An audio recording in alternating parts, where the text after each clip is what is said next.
Hello and welcome everyone to this Dakshina e-learning platform and I'm Dr. Rajiv Chandan और आज हम लोग discuss करने वाले हैं आपका FST 03 है ना, जो अभी रिसेंटली आपका फुल सिलेबस टेस्ट थर्ड हुआ था, उसके बायोलॉजी जो सेक्शन है उसको हम लोग डिस्कस करने वाले हैं। इसमें अगेन 90 क्वेश्चंस हैं, 91 से लेकर के 180 तक।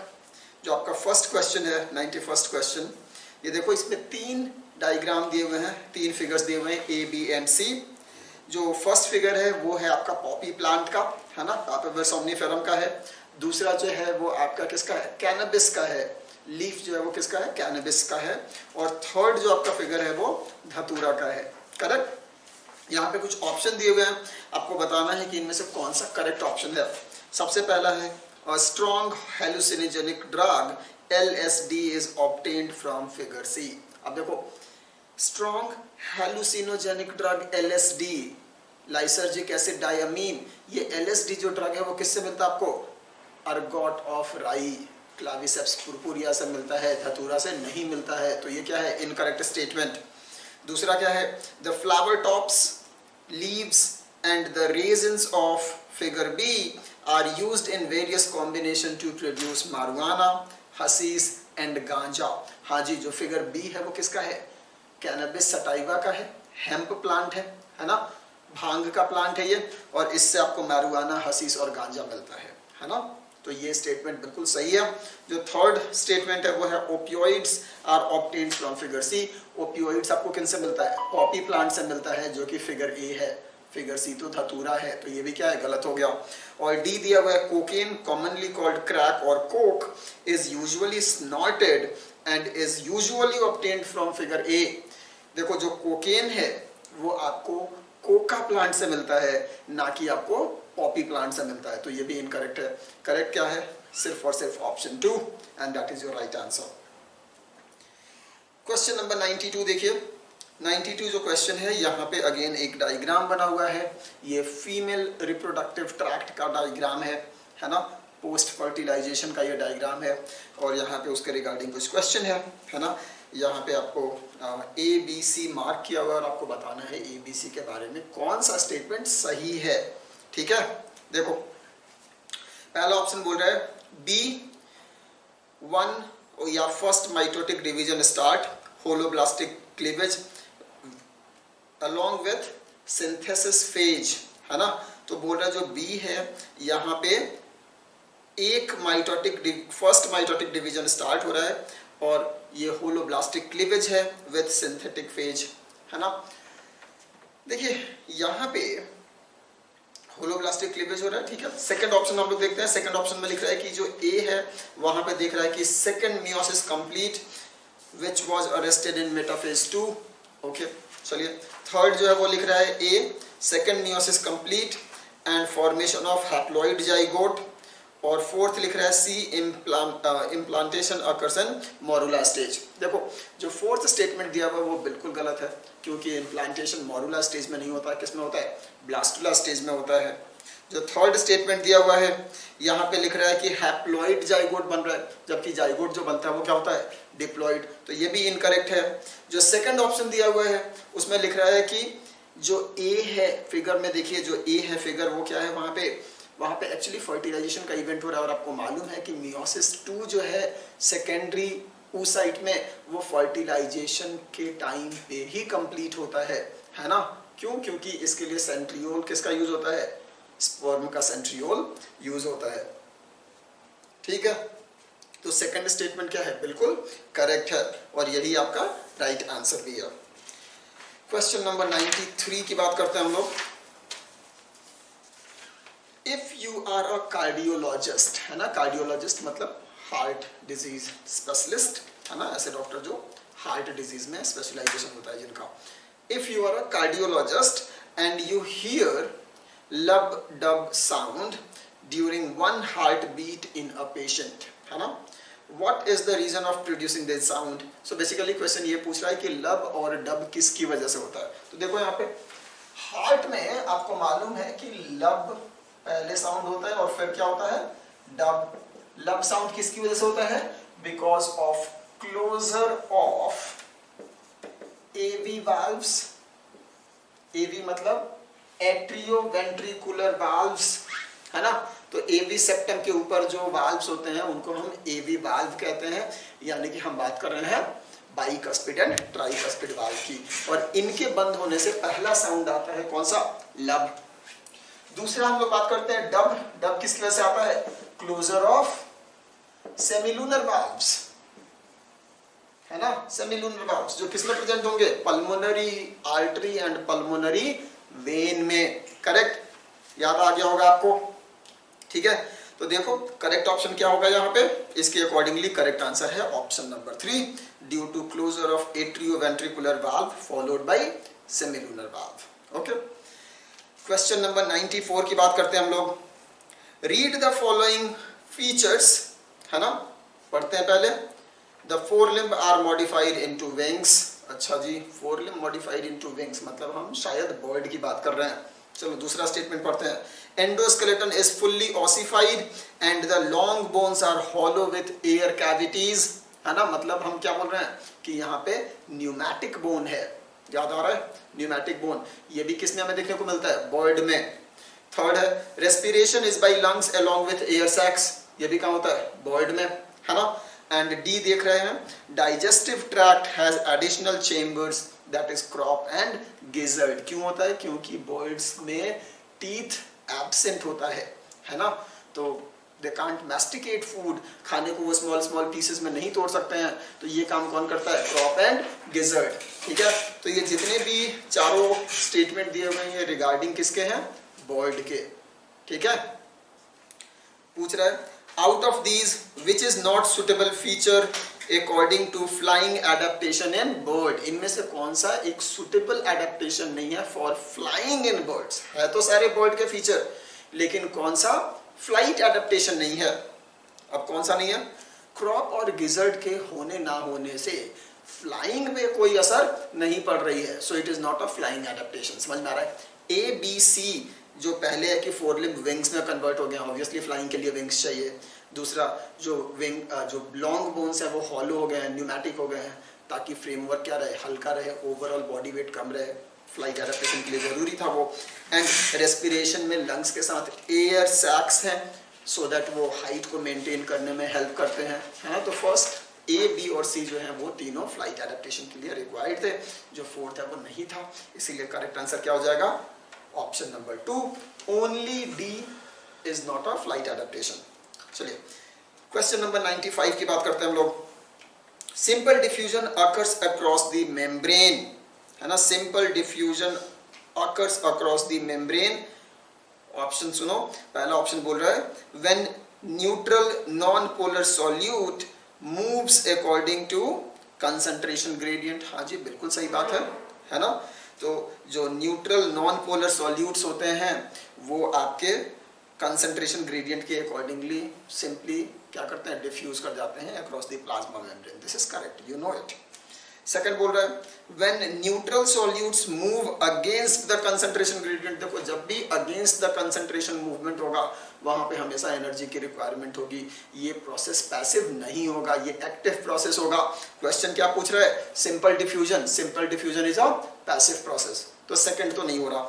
थर्ड क्या है? When non polar solute move according to concentration gradient, sorry when polar solute move according to concentration gradient. देखिए पोलर सॉल्यूट्स जो हैं वो प्लाज्मा मेम्ब्रेन में सॉल्युबल नहीं होते, वो इजीली उसको क्रॉस नहीं कर सकते। उसके लिए उन्हें क्या करना पड़ता है? किसी ना किसी प्रोटीन का हेल्प लेना पड़ता है। मतलब वहाँ पे फैसिलिटेटेड डिफ्यूजन होता है, सिंपल डिफ्यूजन नहीं होता। समझ में आ रही है ये बात? ओके, तो ये भी नहीं होगा। और फोर्थ बोल रहे हैं when polar solutes move against the concentration gradient. Again concentration gradient के अगेंस्ट मूव करना है तो वो सिंपल डिफ्यूजन नहीं होगा, क्या होगा? एक्टिव प्रोसेस होगा। ये बात समझ में आ रही है आपको? ठीक है, तो सिंपल डिफ्यूजन किसका होता है? Neutral non polar solutes move according to concentration gradient. चलिए क्वेश्चन नंबर 96, यहाँ पे एक फिगर दिया हुआ है और ये फिगर किसका है? आपका एनसीईआरटी का ये डायग्राम है, स्टोमाटा का डायग्राम है, और यहाँ पे आपको लेबलिंग करनी है कि ABC क्या है। ठीक है, देखो यहाँ पे जो B है वो क्या है? गार्ड सेल्स है ना। और ये गार्ड सेल किसका है? ये मोनोकॉट का गार्ड सेल है। देखो डंबल शेप्ड है, ये किडनी शेप नहीं है, ध्यान रखना। तो बी क्या है, गार्ड सेल्स। ए क्या है, ए इज सब्सिडियरी सेल। ए क्या है, सब्सिडियरी सेल है जो कि नेक्स्ट टू गार्ड सेल होता है, ठीक है। एंड सी क्या है, सी इज इपिडर्मल सेल्स, ठीक है, normal epidermal cells. Okay, correct answer क्या है, ऑप्शन नंबर 2। 97 क्वेश्चन देखिए, which one of the following conditions correctly describe the manner of determining the sex in given example. ठीक है, तो यहाँ पे ये जो क्वेश्चन है वो सेक्स डिटर्मिनेशन से है। ओके, ऑप्शंस देखो, पहला ऑप्शन बोल रहा है homozygous sex chromosomes ZZ determine sex in bird, है ना, फीमेल सेक्स इन बर्ड। देखो ये क्या कह रहा है, क्वेश्चन नंबर 97 में बोल रहा है कि बर्ड्स में अगर ZZ है तो ये क्या होगा, फीमेल, है ना। ये स्टेटमेंट गलत है बेटा, ये स्टेटमेंट क्या है, गलत है। ZZ हुआ तो बर्ड में ये क्या होगा, मेल, और ZW है तो क्या होगा, फीमेल। समझ में आ रहा है, इसीलिए ये स्टेटमेंट गलत है। दूसरा स्टेटमेंट क्या कर रहा है, XO type of sex, XO type of sex chromosome determine male sex in grass hopper. Insect की बात कर रहे हैं, है ना, तो ग्रास हॉपर की बात कर रहे हैं यहाँ पे जो कि इंसेक्ट है। ओके, और ग्रास हॉपर में बोल रहा है कि अगर XO है तो ये क्या होगा, मेल होगा, ठीक है, और अगर XX होगा तो इसका मतलब क्या हो जाएगा, फीमेल। ये बात सही है, ठीक है। थर्ड बोल रहा है, ये बात क्या है, सही है। थर्ड बोल रहा है कि XO condition in human found in Turner syndrome determines female sex. नहीं जी, ये बात गलत है ना, ये भी बात क्या है, गलत है, आपको मालूम है टर्नर सिंड्रोम के बारे में। और फोर्थ कर रहा है homozygous sex chromosome XX produces male in Drosophila. नहीं जी, ड्रोसोफिला में जो सेक्स डिटर्मिनेशन होता है वो बिल्कुल ह्यूमंस के जैसा होता है। मतलब अगर XX है तो ये फीमेल होगी और XY है तो ये मेल होगा। किसके केस में, ड्रोसोफिला के केस में, ठीक है। यहाँ पे उल्टा बोल रहा है कि XX होगा तो मेल होगा, तो ये भी इनकरेक्ट है। करेक्ट क्या है, सिर्फ और सिर्फ आपका ऑप्शन नंबर 2 कि ग्रास हॉपर में XO होगा तो मेल है और XX होगा तो फीमेल है, ठीक है, याद रहेगा, इसमें कोई कंफ्यूजन आप लोग को नहीं होना चाहिए। क्वेश्चन नंबर 98 देखते हैं हम लोग। Fill in the blanks A, B, C and D by observing the characters given in the table, है ना। यहाँ पे कुछ टेबल दिया हुआ है और कुछ वहां पे fill in the blanks हैं, आपको भरना है, ठीक है। देखो अब यहाँ पे क्या क्या दिया हुआ है, एक तरफ दिया है प्लांट ग्रुप, दूसरे में दिया है main body, fertilisation, vascular tissue और फीमेल सेक्स ऑर्गन दिया हुआ है। देखो सबसे पहले हम लोग बात करते हैं ब्रायोफाइटा।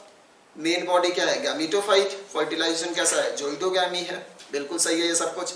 वैस्कुलर टिश्यू एब्सेंट है। फीमेल सेक्स ऑर्गन यहाँ पे क्या होता है, आर्किगोनियम।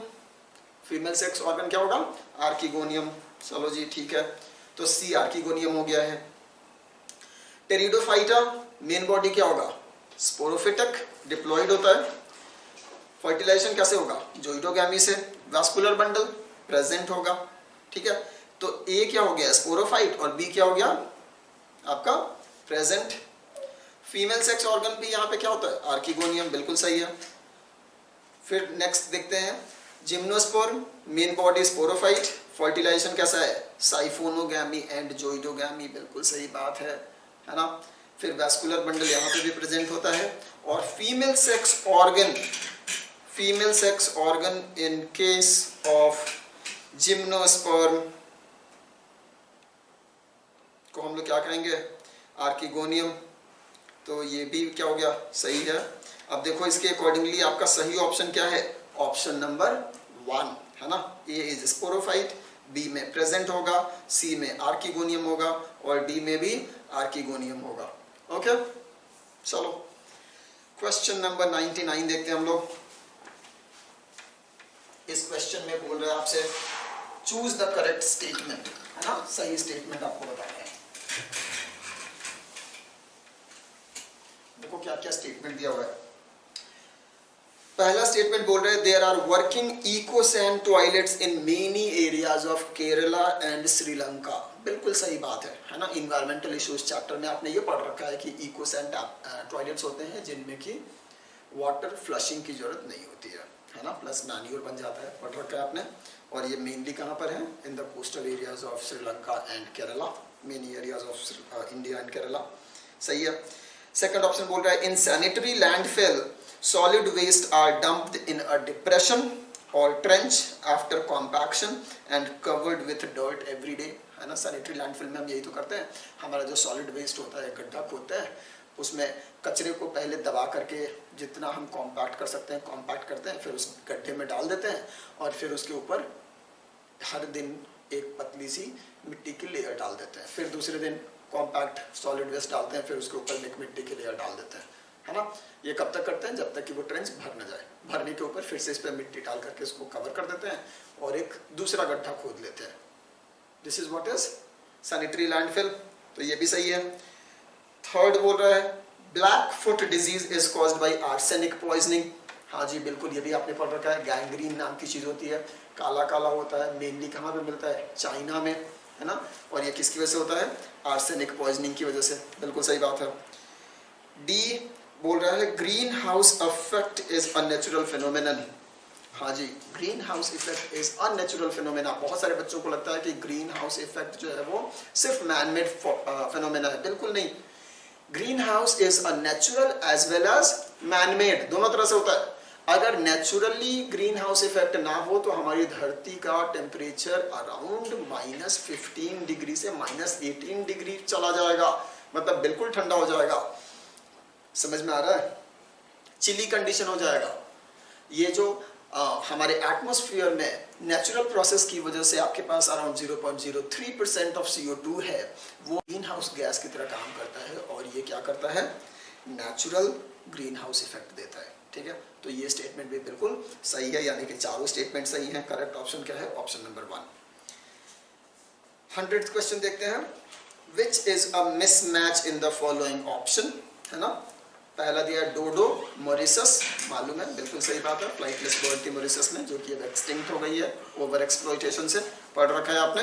सेकंड है क्वागा रशिया, ये इनकरेक्ट है। क्वागा रशिया में नहीं बल्कि कहाँ था? साउथ अफ्रीका में, है ना। तो ये इनकरेक्ट मैच हो गया। थैलेसीन ऑस्ट्रेलिया, बिल्कुल सही बात है। थैलेसीन कहाँ मिलता था? ऑस्ट्रेलिया में। तो इसमें से मिसमैच कौन सा है? सिर्फ और सिर्फ सेकंड ऑप्शन करेक्ट आपके लिए क्या हो जाएगा? Option number 3, only 2। 101 देखो question number 101। Which of the following disease is not produced by cigarette smoking?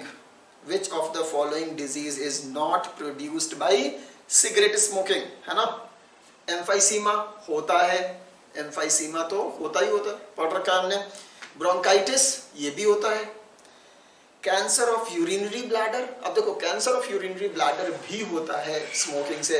बहुत सारे बच्चों को डाउट होगा कि ये कैसे होता है। सुन लो, जब एक स्मोकर स्मोकिंग करता है तो बहुत सारे ऐसे केमिकल्स होते हैं, स्पेशली फिनोलिक कंपाउंड्स होते हैं, जो कि ब्लड से होते हुए फाइनली किडनी से फिल्टर होके कहाँ पहुँच जाएंगे? आपको यूरिनरी ब्लैडर में। और यूरिनरी ब्लैडर में सिंस यूरिन थोड़े देर तक के लिए स्टोर रहता है, तो यहाँ पे जो केमिकल्स हैं इनको ज़्यादा समय मिल जाता है to interact with the urinary bladder lining, और वहाँ पे ये यूरिनरी ब्लैडर का कैंसर कॉज करते हैं। समझ में आ रहा है? तो स्मोकिंग से यूरिनरी ब्लैडर का कैंसर भी होता है, अराउंड 4 से 6 गुना ज़्यादा होता है ना। तो चांसेस ऑफ स्मोकर, है ना, किसी स्मोकर में यूरिनरी ब्लैडर कैंसर होने के चांसेस 4 से 6 गुना ज़्यादा होते हैं देन नॉर्मल पर्सन। हाँ जी। 4th देखो, लिख रहा है cirrhosis of liver. Liver cirrhosis जो है वो अल्कोहल से होता है मेनली, ना कि स्मोकिंग से होता है। ठीक है, तो आपके लिए करेक्ट ऑप्शन क्या है? Option number 4।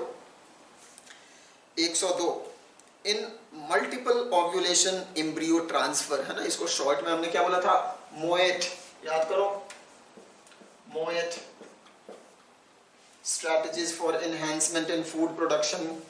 इस चैप्टर में आपने पढ़ा होगा मोएट, ये एक टेक्निक है ना, एनिमल ब्रीडिंग में पढ़ा होगा आपने। मोएट बोल रहे हैं in multiple ovulation embryo transfer technique how many eggs are produced as compared to 1 egg per cycle generally. ये पूछ रहा है कि मोएट में हम लोग क्या करते हैं, जो आपका सुपीरियर फीमेल है उसको एफएसएच लाइक हार्मोन दे करके हम सुपर ओव्यूलेट कराते हैं, हाँ या ना कराते हैं, पढ़ रखा है आपने। जब हम सुपर ओव्यूलेट कराते हैं तो एक बात बताओ कि एक बार में वो एक ओवम के जगह कितने ओवम रिलीज करती है, मतलब कितना ओव्यूलेशन करती है, वो कितना करती है 6 to 8 ओवम, कितना 6 to 8 ओवम, है ना। तो मोएट में जब आप ओवर ओव्यूलेशन कराते हैं, ओवर ओव्यूलेशन, तो इस ओवर ओव्यूलेशन में around 6 to 8 eggs per month, या फिर आप पर साइकिल लिख लो, है ना, ठीक है। तो पर साइकिल एक के जगह 6 से 8 आपका ओवम का रिलीज होता है, जिससे कि 6 to 8 एम्ब्रियो बनेंगे, जिसको कि आप सरोगेट मदर्स में ट्रांसफर करते हैं, ठीक है। चलो जी, करेक्ट ऑप्शन क्या है, ऑप्शन नंबर 2। 103 क्वेश्चन देखते हैं। Identify the bone which has 2 curvatures. ऐसा बोन जिसमें 2 कर्वेचर है, कौन सा ऐसा बोन होता है, क्लाविकल बोन। कौन सा, क्लाविकल बोन, जिसको आप और क्या बोलते हो, कॉलर बोन, है ना, कॉलर बोन भी तो बोलते हैं आप इसे, कॉलर बोन या क्लाविकल, सॉरी क्लाविकल, ठीक है, याद आ रहा है। तो कॉलर बोन में 2 कर्वेचर्स होते हैं। चलिए 104, अगेन यहाँ पे डायग्राम दिया हुआ है ABCD, है ना, और आपको आइडेंटिफाई करना है कि कौन सा किसका करस्पॉन्डिंग डायग्राम है। देखो सबसे पहला जो डायग्राम दिया हुआ है आपको, जो फिगर दिया हुआ है वो किसका है, लैम्प्रे, साइक्लोस्टोमाटा लैम्प्रे का है। दूसरा क्या है, सोफिस प्रिस्टिस। थर्ड क्या है, थर्ड इज कैटला, है ना, कॉमन कार्प है ये, फ्रेश वाटर। और डी क्या है, D is Scoliodon, dog fish, जो कि क्या है, कार्टिलेजिनस फिश है। करेक्ट ऑप्शन क्या है, ऑप्शन नंबर 4। 105 नंबर क्वेश्चन देखो। ER endoplasmic reticulum, Golgi complex, lysosome and vacuole are included in endomembrane system because their function are coordinated. पिछले test में भी ये क्वेश्चन आया था, इस टेस्ट में भी ये क्वेश्चन है, और मैं नहीं चाहता हूं कि अब आप में से कोई भी इसको गलत करे, ठीक है। बिल्कुल अब आपको याद हो जाना चाहिए कि ER, GC, लाइसोसोम और वैक्यूल को हम एंडोमेम्ब्रेन सिस्टम बोलते हैं, क्योंकि इनका फंक्शन क्या होता है, कोऑर्डिनेटेड होता है। हाँ जी, ठीक है, इसमें कोई डाउट बिल्कुल नहीं होना चाहिए। Question number 106, generally the filiform apparatus is found in, filiform apparatus कहाँ मिलता है आपको, सिनर्जिड में। याद करो, ये आपका ओव्यूल था, एम्ब्रियो सैक, यहाँ पे ये आपका एक्सेल था, और एक्सेल के साइड में यहाँ पे क्या लगा था, सिनर्जिड। ये जो आपके फिंगर लाइक प्रोजेक्शंस हैं अंदर में, इसी को हम क्या बोल रहे थे, फिलीफॉर्म apparatus, है ना। और इस एंड पे क्या थे, चैलेजल एंड पे 3 एंटीपोडल सेल थे, और बीच में ये क्या है, central cell with 2 polar nuclei. हाँ जी, याद आ रहा है कुछ ऐसा डायग्राम, पढ़ रखा होगा आपने।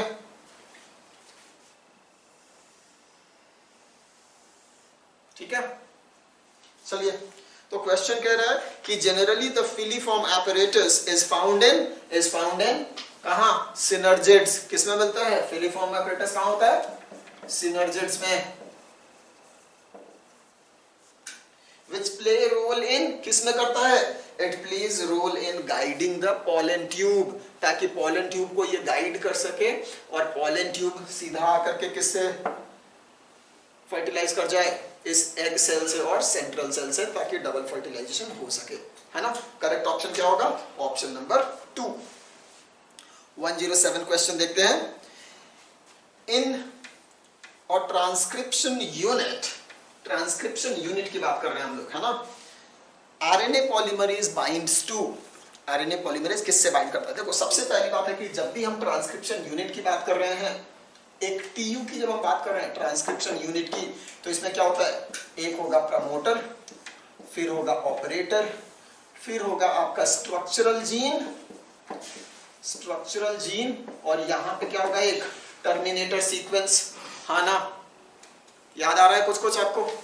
Molecular basis of inheritance chapter में आपने ये पढ़ रखा है कि जब भी हम एक ट्रांसक्रिप्शन यूनिट की बात कर रहे हैं तो उसमें promoter, operator, structural gene and terminator होता है। अब सवाल ये पूछ रहा है कि इनमें आरएनए पॉलीमरेज जाके कहां बाइंड करता है? आरएनए पॉलीमरेज बाइंड करेगा कहां? On the promoter region. RNA polymerase कहां बाइंड करता है? प्रमोटर रीजन पे। और प्रमोटर रीजन पे कुछ ऐसे सीक्वेंस होते हैं जैसे कि प्रमोटर रीजन में देख लो, यहाँ पे जो प्रमोटर होता है इसमें कुछ कंजर्व सीक्वेंसेस होते हैं जैसे कि टाटा बॉक्स कहते हैं हम उसे, या तो टाटा बॉक्स हो सकता है या फिर टाटा 80 बॉक्स हो सकता है। और इसी से जाकर के कौन बाइंड करता है? Sigma factor of RNA polymerase. और जैसे ही ये बाइंड करेगा बाकी के आरएनए पॉलीमरेज के सब यूनिट्स को ला करके यहाँ पे रिक्रूट कर देगा और आरएनए पॉलीमरेज यहाँ पे असेंबल होगा। आरएनए पॉलीमरेज अब फंक्शन करने लगेगा। समझ में आ रहा है? जिसकी वजह से ट्रांसक्रिप्शन चालू हो जाएगा। ठीक है, तो आरएनए पॉलीमरेज कहाँ बाइंड कर रहा है? On the promoter. चलो 108 क्वेश्चन देखते हैं। इस क्वेश्चन में क्या बोल रहा है देखो, ये क्वेश्चन है, इसमें बोल रहा है कि एक मॉस प्लांट है ना, एक मॉस प्लांट है जिसमें मॉस प्लांट के लीफ में कितने क्रोमोसोम्स हैं? 30 क्रोमोसोम्स हैं। ठीक है, 30 क्रोमोसोम्स हैं। तो पूछ रहा है कि इसके नेक कनाल सेल्स में, नेक कनाल सेल में कितना क्रोमोसोम होगा, स्पोर में कितना होगा, ठीक है, और पूछ रहा है कि कैप्सूल में कितना होगा, है ना। सबसे मजे की बात देखो, जो मॉस होता है, मॉस का जो मेन बॉडी होता है क्या होता है? गैमेटोफाइट। मेन बॉडी क्या होता है? गैमेटोफाइट, मतलब हैप्लॉइड होता है। ठीक है, तो जो लीफ है वो भी कैसा होगा? हैप्लॉइड। तो एन का नंबर कितना है? 30। इस प्लांट में हैप्लॉइड नंबर कितने हैं? 30। नेक कनाल सेल कैसा होता है? हैप्लॉइड। स्पोर कैसा होगा? हैप्लॉइड। और कैप्सूल कैसा होगा? डिप्लॉइड। फुट, सीटा एंड कैप्सूल, याद करो, स्पोरोफिटिक जनरेशन है ये। कैसा होता है? डिप्लॉइड। तो अगर नेक कनाल हैप्लॉइड है तो इसमें भी क्रोमोसोम कितना होगा? 30। स्पोर हैप्लॉइड है तो इसमें भी कितना होगा? 30। कैप्सूल डिप्लॉइड है तो कितना हो जाएगा? 30 × 2 यानी कि 60। करेक्ट आंसर क्या होगा? Option number 3, 30, 30 and 60। 109 क्वेश्चन देखिए, choose the correctly matched option, है ना। कुछ यहाँ पे मैचिंग दिया हुआ है और उसमें से आपको करेक्ट मैच बताना है। पहला देखो, टुंड्रा बायोम की बात कर रहा है। Tundra biome, needle leaf biome. देखो, नीडल लीफ बायोम टुंड्रा नहीं होता है, टेम्परेट होता है। ठीक है, जो टेम्परेट बायोम होता है वहां पे कोनिफेरस फॉरेस्ट होता है, वहां पे नीडल लीफ होता है, नीडल लाइक लीफ होता है, जैसे कि पाइन ट्री। समझ में आ रहा है? तो नीडल लीफ बायोम किसको बोलते हैं? टेम्परेट रीजन को। टुंड्रा को नहीं कहते, तो ये तो इनकरेक्ट हो गया। टाइगा, टाइगा बायोम में लिख रहा है कि 100 से 250 सेंटीमीटर रेनफॉल। नहीं जी, इतना रेनफॉल टाइगा में होता ही नहीं है। टाइगा में कितना होता है? अराउंड 75। समझ में आ रहा है? तो ये भी इनकरेक्ट है। सवाना बायोम, सवाना बायोम कैसा है? Savanna is one of the largest grassland, है ना। तो सवाना बायोम क्या है? ग्रासलैंड बायोम है ये। ग्रासलैंड विद स्कैटर्ड ट्रीज, बिल्कुल सही बात है। तो ये क्या है? करेक्ट मैच है। फोर्थ बोल रहा है कोल्ड डेजर्ट थार। नहीं जी, थार डेजर्ट है लेकिन हॉट डेजर्ट है। कोल्ड डेजर्ट का एग्जांपल कौन है? Mongolian desert. ठीक है, तो ये भी इनकरेक्ट है। करेक्ट आंसर क्या है? Option number 3। क्वेश्चन नंबर 110 की बात करते हैं। देखो, यहाँ पे अगेन एक टेबल बनी हुई है जिसमें कैरेक्टरिस्टिक्स हैं। C3 प्लांट है और C4 प्लांट है।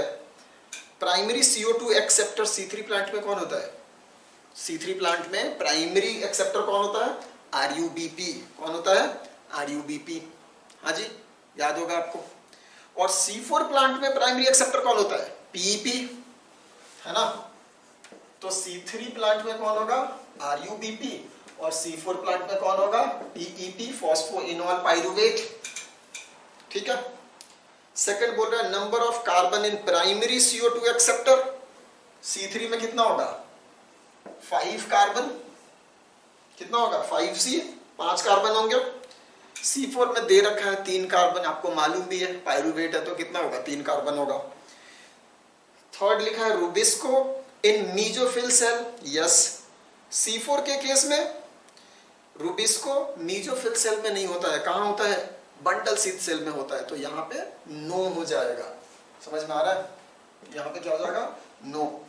तो फोर्थ क्या हो जाएगा, नो। थर्ड हो जाएगा 5C, फर्स्ट हो जाएगा RUBP और सेकंड हो जाएगा PEP। हाँ जी, तो करेक्ट आंसर क्या हो जाएगा आपका ऑप्शन नंबर 4, है ना। चलिए क्वेश्चन नंबर 111, यहाँ पे एक मैच द कॉलम दिया हुआ है और ये बहुत ही आसान सवाल है ना। ह्यूमन हेल्थ एंड डिजीज जो चैप्टर है उसका सवाल है ये। देखो टाइफॉइड कौन कॉज करता है, साल्मोनेला टाइफी, ठीक है। Pneumonia Haemophilus influenzae, common cold rhinovirus, malaria, malaria में हम लोग क्या देखते हैं, हीमोजोइन का फॉर्मेशन होता है, हीमोजोइन ग्रेन्यूल्स, है ना, जिसकी वजह से चिल्स आते हैं, फीवर आता है, ठीक है। और अमीबियासिस में हम लोग क्या देखते हैं, ब्लडी स्टूल होता है ना, तो stool with mucus and blood. समझ में आ गया मैच ये। करेक्ट ऑप्शन क्या होगा, ऑप्शन नंबर 2। 112 क्वेश्चन देखते हैं, ये भी एक मैच द फॉलोइंग है और ये भी बहुत ही आसान है, आपके डाइजेस्टिव सिस्टम से है। देखो सलेवरी एमाइलेज, सलेवरी एमाइलेज किसके डाइजेशन करता है, स्टार्च का, partial digestion of starch. Bile salt lipid के डाइजेशन में हेल्प करता है, लिपिड और फैट। रेनिन, याद रखिए ये रेनिन है, RENNIN, ये रेनिन एक एंजाइम होता है। RENIN एक हार्मोन होता है, वो हम किडनी में पढ़ते हैं, ठीक है, हमेशा याद रखना, कभी भी गलती मत करना, ओके। तो ये रेनिन क्या है, ये एक एंजाइम है जो कि आपके गैस्ट्रिक जूस में मिलता है और ये किस पे काम करेगा, कैसीन प्रोटीन पे, यानी कि मिल्क प्रोटीन पे, ठीक है। तो ये किससे मैच होगा, मिल्क प्रोटीन के साथ।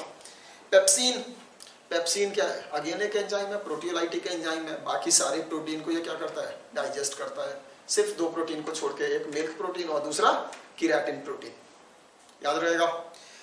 तो पेप्सिन किससे मैच हो गया, प्रोटीन के साथ। चलो करेक्ट मैच क्या होगा, ऑप्शन नंबर 1। क्वेश्चन नंबर 113 देखते हैं। The characteristics and an example of A synovial joint in human is, ठीक है।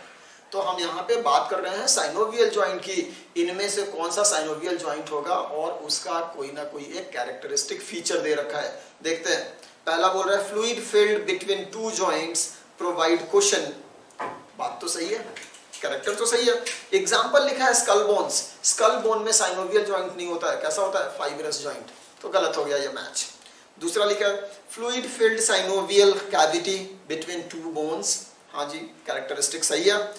एग्जाम्पल में लिखा है joint between Atlas and axis, हाँ जी एटलस एंड एक्सिस का जो जॉइंट होता है उसको हम लोग कई बार एटलांटो एक्सियल जॉइंट भी बोलते हैं, ठीक है। ये बेसिकली आपका cervical number 1 and cervical number 2 C1 C2 vertebrae के बीच का जॉइंट है और ये जो जॉइंट होता है वो कैसा होता है, ये एक पाइवट जॉइंट होता है, याद रखना ये एक्सेप्शन है, बार बार पूछा जाता है, ठीक है। तो C1 और C2 जो है एटलस और एक्सिस के बीच की जो जॉइंट है वो कैसी है, पाइवट जॉइंट है। और पाइवट जॉइंट एक तरह का क्या होता है, साइनोवियल जॉइंट होता है, ठीक है बेटा। तो ये एक करेक्ट मैच है, हाँ जी। जिन लोगों को नहीं याद है प्लीज इसको पढ़ लेना, इससे बहुत सारे क्वेश्चन होते हैं, याद रखना, ठीक है। कि एटलांटो एक्सियल मतलब एटलस एंड एक्सिस के बीच का जो जॉइंट है वो कैसा है, ये आपका हमेशा पाइवट जॉइंट होता है, एक्सिस होता है, ठीक है। चलिए थर्ड देखो लिख रहा है lymph field between 2 bones, limited movement. देखो जी साइनोवियल जॉइंट में लिम्फ नहीं भरा होता है, साइनोवियल फ्लूइड भरा होता है, तो कैरेक्टर ही गलत है ना। एग्जाम्पल तो छोड़ ही देते हैं। फोर्थ है fluid cartilage between 2 bones, limited movement. Fluid cartilage नहीं जी, वहां पे फ्लूइड भरा होता है, साइनोवियल फ्लूइड भरा होता है, कार्टिलेज भी होता है लेकिन फ्लूइड कार्टिलेज नहीं होता, ठीक है। नी जॉइंट एग्जाम्पल सही है, कैरेक्टर गलत है, ठीक है। करेक्ट आंसर क्या होगा? Option number 2। Question number 114, 114। देखो इसमें क्या है। 114 जो क्वेश्चन है, इसमें एक डायग्राम बना हुआ है और ये डायग्राम किसका है? हिरुडिनेरिया का है, लीच का है, कैटल लीच का ये एग्जांपल है, ये डायग्राम है ना। और इसमें बोल रहा है पहला ऑप्शन ट्रिप्लोब्लास्टिक रेडियल सिमेट्री। देखो ट्रिप्लोब्लास्टिक तो होता ही है, लेकिन रेडियल सिमेट्री नहीं होती है। एनालिडा का मेंबर है ये। यहाँ पे क्या होती है? बाइलेटरल, है ना। क्या होती है? बाइलेटरल सिमेट्री होती है, तो पहला गलत है। दूसरा बोल रहा है metamerically segmented and coelomate animals. बिल्कुल सही बात है। एनालिड्स क्या होते हैं? मेटामेरिक सेगमेंटेशन शो करते हैं, ठीक है। और ट्रू सिलोम होता है यहाँ पे, बिल्कुल सही बात है, ठीक है। थर्ड लिख रहा है flame cells help in osmo regulation. नहीं जी, यहाँ पे नेफ्रीडिया होता है। यहाँ पे क्या होता है? Nephridia, okay. तो फ्लेम सेल कहाँ होता है? प्लैटीहेल्मिन्थेस में। तो ये स्टेटमेंट पे क्या हो गया? गलत हो गया। फोर्थ लिखा हुआ है सैंग्विवोरस एनिमल। हाँ जी, लीच क्या होते हैं? दूसरे एनिमल के ब्लड को सक करते हैं, उनके ब्लड पे फीड करते हैं। और ऐसे एनिमल जो दूसरों का खून चूसते हैं उसको हम क्या बोलते हैं? सैंग्विवोरस। याद रहेगा, इनको हम क्या बोलते हैं? सैंग्विवोरस। फिफ्थ, तो ये सही हो गया। फिफ्थ स्टेटमेंट बोल रहा है लेटरल अपेंडेजेस पारापोडिया प्रेजेंट। देखो एनालिडा में पारापोडिया अपेंडेज होता है ना। एनालिडा में दो तरह के अपेंडेजेस आपको देखने को मिलते हैं, पारापोडिया एंड सीटी, है ना। सीटी काइटिनस स्ट्रक्चर। लेकिन हिरुडिनेरिया के मेंबर में इन दोनों में से कोई भी प्रेजेंट नहीं होता है, दोनों एब्सेंट होते हैं, ठीक है। तो ये भी इस एनिमल के लिए क्या होगा? इनकरेक्ट होगा। तो करेक्ट क्या हुआ? ओनली सेकंड एंड 4, दो ऑप्शन सही है इसमें से, इसीलिए करेक्ट आंसर क्या है? Option number 3। 115 क्वेश्चन देखो। Several ribosome attach to a single mRNA and form a chain called. देखो ऐसा बोल रहा है कि मान लो कि यहाँ पे एक एमआरएनए है, ये एक एमआरएनए है, और मान लीजिए कि यहाँ पे एक राइबोसोम बैठ गया, फिर यहाँ पे एक दूसरा राइबोसोम बैठ गया। मतलब एक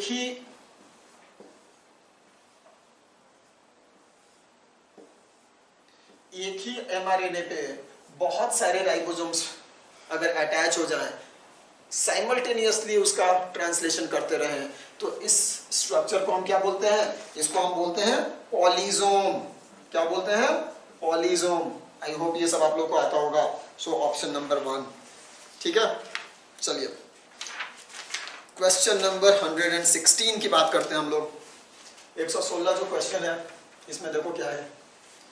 ये बोल रहा है if a pollen of a flower, है ना, falls on a stigma of another flower belonging to the same plant, it is, है ना। तो ये कुछ ऐसा कंडीशन बोल रहा है कि मान लीजिए कि ये एक प्लांट है और इस पे इधर एक फ्लावर है,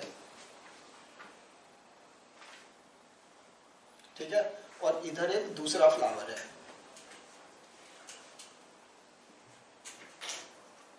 ठीक है। और इसका जो आपका एंथर है ये जाके किस पे चला गया है? दूसरे फ्लावर के स्टिग्मा पे, दूसरा flower of the same plant, ठीक है। तो ये क्या होगा? देखो अगर ये सेम प्लांट के दो फ्लावर्स के बीच में पॉलिनेशन हो रहा है तो इसको हम क्या बोलते हैं? निटोनोगैमी। याद कीजिए, ऑटोगैमी, निटोनोगैमी एंड जीनोगैमी पढ़ रखा है आपने।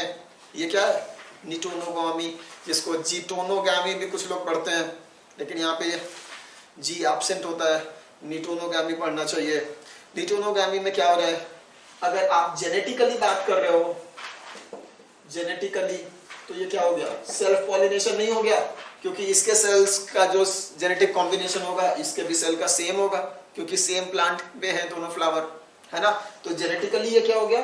सेल्फ पॉलिनेशन, हाँ ना, सही बात है, समझ में आ रही होगी। और अगर हम बात करें इसे इकोलॉजिकली, तो ये क्या हो गया? Pollination between two different flowers, यानी कि क्रॉस पॉलिनेशन। समझ में आ रहा है? तो याद रखिएगा इस चीज को, है ना। अगर आप जेनेटिकली देख रहे हो तो ये सेल्फ पॉलिनेशन है, इकोलॉजिकली देख रहे हो तो ये क्रॉस पॉलिनेशन है। अब देखो, अब आप ऑप्शन देखो, ये बोल रहा है genetically self pollination and functionally cross pollination. Option number 3 is the correct answer. समझ में आ गया होगा। अब क्वेश्चन नंबर 117 देखिए, which of the following is responsible for termination of transcription, है ना। तो ट्रांसक्रिप्शन के टर्मिनेशन के लिए कौन रिस्पॉन्सिबल होता है? देखो again molecular basis of inheritance का क्वेश्चन है ये। ट्रांसक्रिप्शन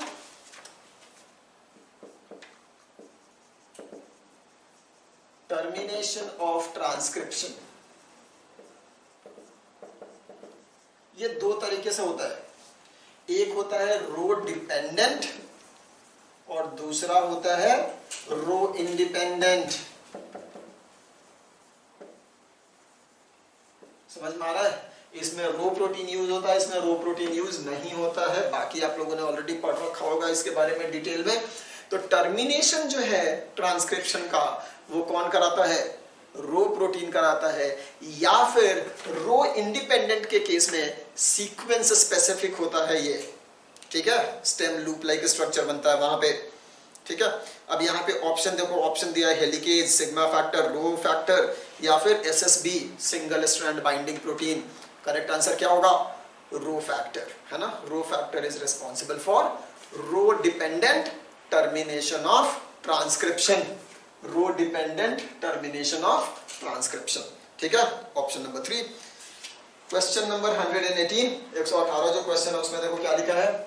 इसमें लिख रहा है list of some plant is given below. कुछ प्लांट का लिस्ट दिया हुआ है और पूछ रहा है कि इनमें से कौन कौन सा मोनोसियस है। कौन कौन सा क्या है? मोनोसियस।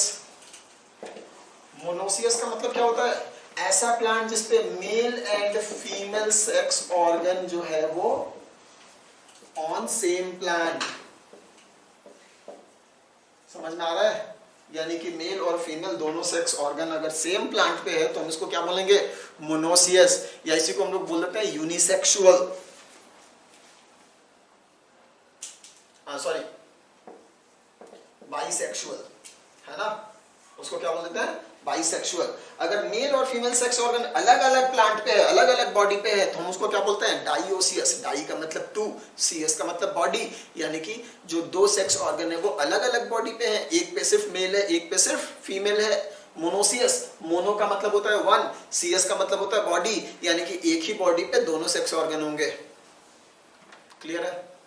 ठीक है। अब देखो तो इनमें से लिस्ट दिया हुआ है, आपको बताना है कि कौन कौन से मोनोसियस है। स्फैग्नम, हाँ जी, स्फैग्नम जो होता है वो मोनोसियस होता है, ठीक है, मोनोसियस होता है। तो sphagnum is monoecious. मार्केंसिया, spelling mistake है, ध्यान दीजिएगा, ये मार्केंसिया एक्चुअली में मार्केंसिया। मार्केंसिया क्या होता है?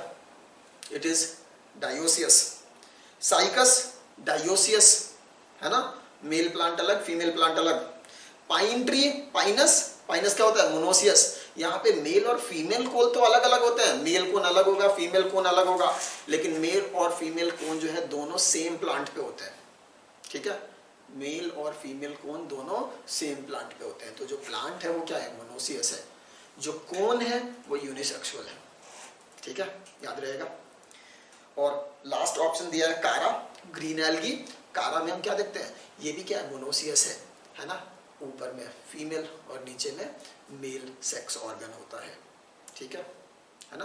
ग्लोब्यूल एंड नोक्यूल की वहां पे हम बात करते हैं। ग्रेट। तो इसमें से स्फैग्नम, पाइन एंड कारा, ये तीन क्या है? मोनोसियस प्लांट है। Option number 1। 119 देखो, When Government of India established the National Committee for Environmental Planning and Coordination।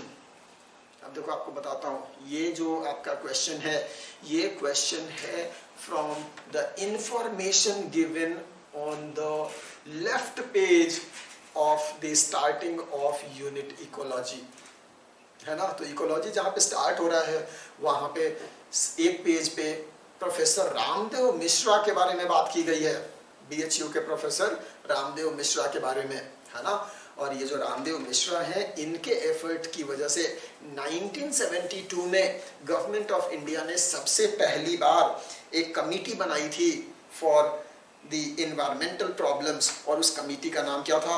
National committee for environmental planning and coordination, जो आगे चल करके क्या बना? Ministry of environment and forest, MOEF। ठीक है, समझ में आ रहा है? तो इसका करेक्ट आंसर क्या होगा? Option number 2, 1972। ये किसके एफर्ट से बना था? प्रोफेसर रामदेव मिश्रा के एफर्ट से, याद रखिएगा।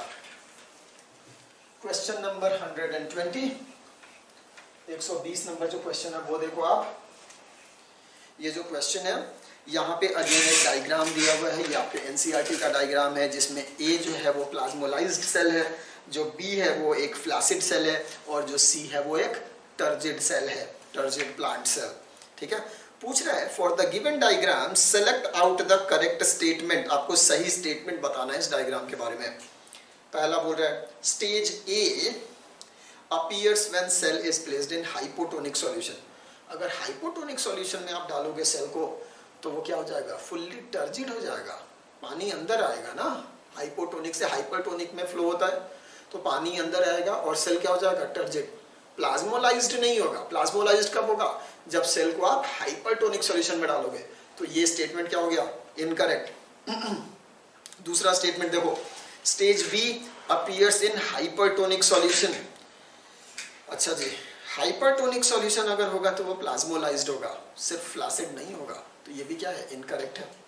थर्ड देखो, during stage A water is first lost from cytoplasm and then from vacuole. हाँ जी, जैसे ही आप किसी प्लांट सेल को एक हाइपरटोनिक सॉल्यूशन में डालोगे तो पानी सबसे पहले, जो वाटर है वो सबसे पहले साइटोप्लाज्म से निकल के चला जाएगा कहाँ?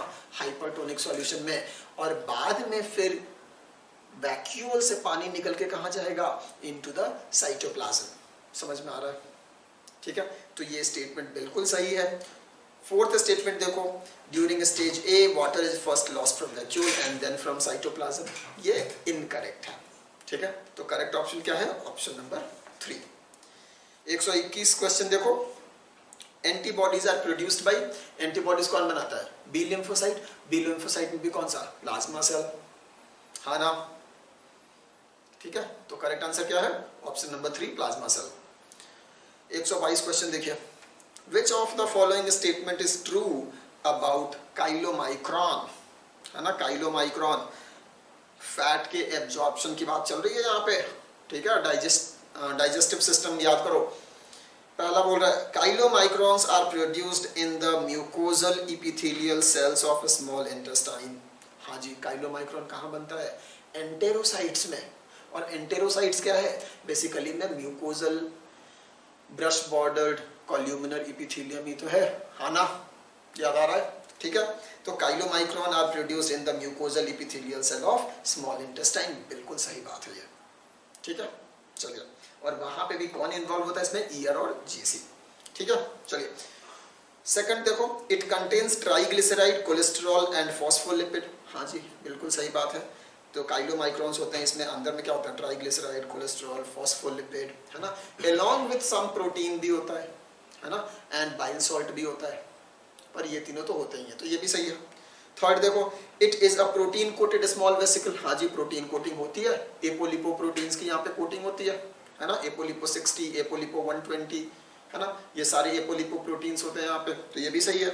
फोर्थ बोल रहा है chylomicrons released from the lacteals enter into epithelial cell. ये गलत है, ये एक्चुअली मैं उल्टा बोल दिया स्टेटमेंट में। जो काइलोमाइक्रॉन आपके एंटेरोसाइट से रिलीज होते हैं वो कहाँ जाते हैं? लैक्टियल्स में, ना कि लैक्टियल्स से एपिथेलियल सेल में। ये स्टेटमेंट गलत हो गया है। बाकी के 3 स्टेटमेंट क्या है? सही हैं। तो करेक्ट ऑप्शन क्या है? Option number 3। 123 देखो, 123 क्वेश्चन बोल रहा है if dorsal root of spinal cord is broken down. है ना, डॉर्सल रूट देखो यहाँ पे, अगर हमने बात किया है ऐसा,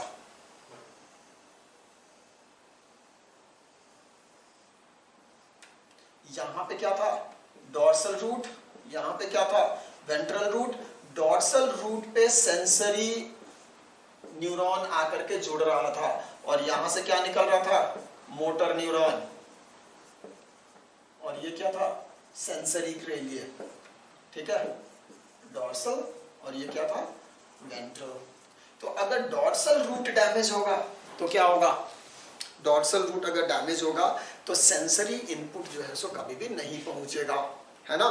तो no impulse is transmitted from receptor. Receptor क्या होता है, सेंसरी ऑर्गन्स होते हैं, समझ में आ रहा है। तो करेक्ट ऑप्शन क्या होगा, ऑप्शन नंबर 4।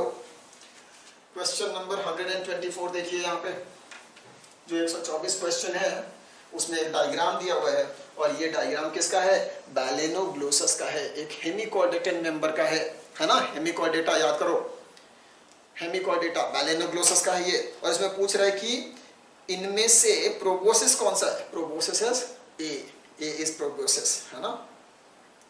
कॉलर है, ट्रंक है यहाँ पे, लेकिन ए जो पूछ रहा है वो क्या है, प्रोबोसिस है। 125 देखिए, अगेन मैचिंग करना है आपको। डिसइंटीग्रेशन ऑफ न्यूक्लियर मेम्ब्रेन कब होता है, प्रोफेज में, ठीक है। रीअपियरेंस ऑफ न्यूक्लियोलस कब होगा, टीलोफेज में। Division of centromere, anaphase. And replication of DNA, S phase या सिंथेसिस फेज, है ना। तो करेक्ट ऑप्शन क्या है, ऑप्शन नंबर 1। 126 इन साइट्रस, है ना, हम लोग लेमन की बात कर रहे हैं, ऑरेंज की बात कर रहे हैं। साइट्रस प्लांट में देखो क्या पूछ रहा है, in citrus adventive embryony is derived from, है ना। जो एडवेंटिव एम्ब्रियोनी है वो किससे डिराइव होता है, ये डिराइव होता है न्यूस। देखो यहाँ पे इन केस ऑफ साइट्रस, ये मान लो कि आपका एम्ब्रियो सैक है, और एम्ब्रियो सैक के साइड में यहाँ पे थोड़ा सा न्यूसेलस बचा हुआ है, यहाँ पे क्या है, ये न्यूसेलस है ना। और फिर इसके बाहर ये क्या हो गया आपका, integument.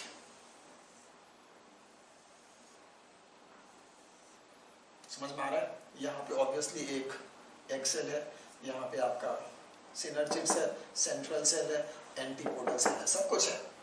In case of citrus हम लोग देखते हैं कि एडवेंटिव पॉली इम्ब्रियोनी होता है। पॉली इम्ब्रियोनी यानी कि एक से अधिक इम्ब्रियो बनते हैं। कैसे, ये जो न्यूसेलस है जो कि 2n होता है, इसके कुछ सेल्स अंदर घुस करके इम्ब्रियो की तरह बिहेव करने लगते हैं। इसके कुछ सेल्स अंदर आकर के इम्ब्रियो की तरह बिहेव करने लगते हैं। अगर मान लो 2 एडवेंटिव एम्ब्रियो बन गए तो 2 और 1 ये 3 एम्ब्रियो बन जाएंगे। समझ में आ रहा है, हाँ जी। तो ये एडवेंटिव एम्ब्रियोनी किसके वजह से हो रहा है, न्यूसेलर सेल्स की वजह से हो रहा है, न्यूसेलस की वजह से हो रहा है, ठीक है। तो 126 का करेक्ट आंसर क्या है, ऑप्शन 3। 127 देखो, at the time of transcription synthesis of mRNA takes place in 5' to 3', 3' to 5', N to C या C to N, है ना। पूछ रहा है कि सिंथेसिस किस डायरेक्शन में होगा। अब देखो, कोई भी न्यूक्लिक एसिड हो, कोई भी न्यूक्लिक एसिड हो, चाहे वो डीएनए हो या फिर आरएनए हो, है ना। आरएनए में चाहे वो एमआरएनए हो या कोई और भी आरएनए हो, कोई फर्क नहीं पड़ता। कोई भी न्यूक्लिक एसिड हो, डीएनए या आरएनए, हमेशा इसका सिंथेसिस जो होगा वो 5' से 3' डायरेक्शन में होगा। कोई एक्सेप्शन यहाँ पे नहीं होता है, हमेशा सिंथेसिस किस पेज में होगा, 5' से 3' में, और कोई डायरेक्शन में न्यूक्लिक एसिड का सिंथेसिस कभी भी नहीं होता है, ठीक है। तो जब भी किसी सवाल में पूछे कि किसी भी न्यूक्लिक एसिड, डीएनए या आरएनए का सिंथेसिस किधर से किधर हो रहा है, हमेशा आंख बंद करके आप क्या लगाएंगे, 5' से 3', ठीक है। ऑप्शन नंबर 3 में लिखा हुआ है N to C और 4th में लिखा है C to N। देखो N to C या C to N क्या होता है, जब आप प्रोटीन की बात करते हो तो उसमें होता है N टर्मिनल और C टर्मिनल। तो N से C या C से N हो रहा है, ये दोनों तो हम बात करेंगे किसके लिए, प्रोटीन के लिए ना। लेकिन mRNA तो प्रोटीन है ही नहीं, तो इनके लिए एप्लीकेबल ही नहीं होगा।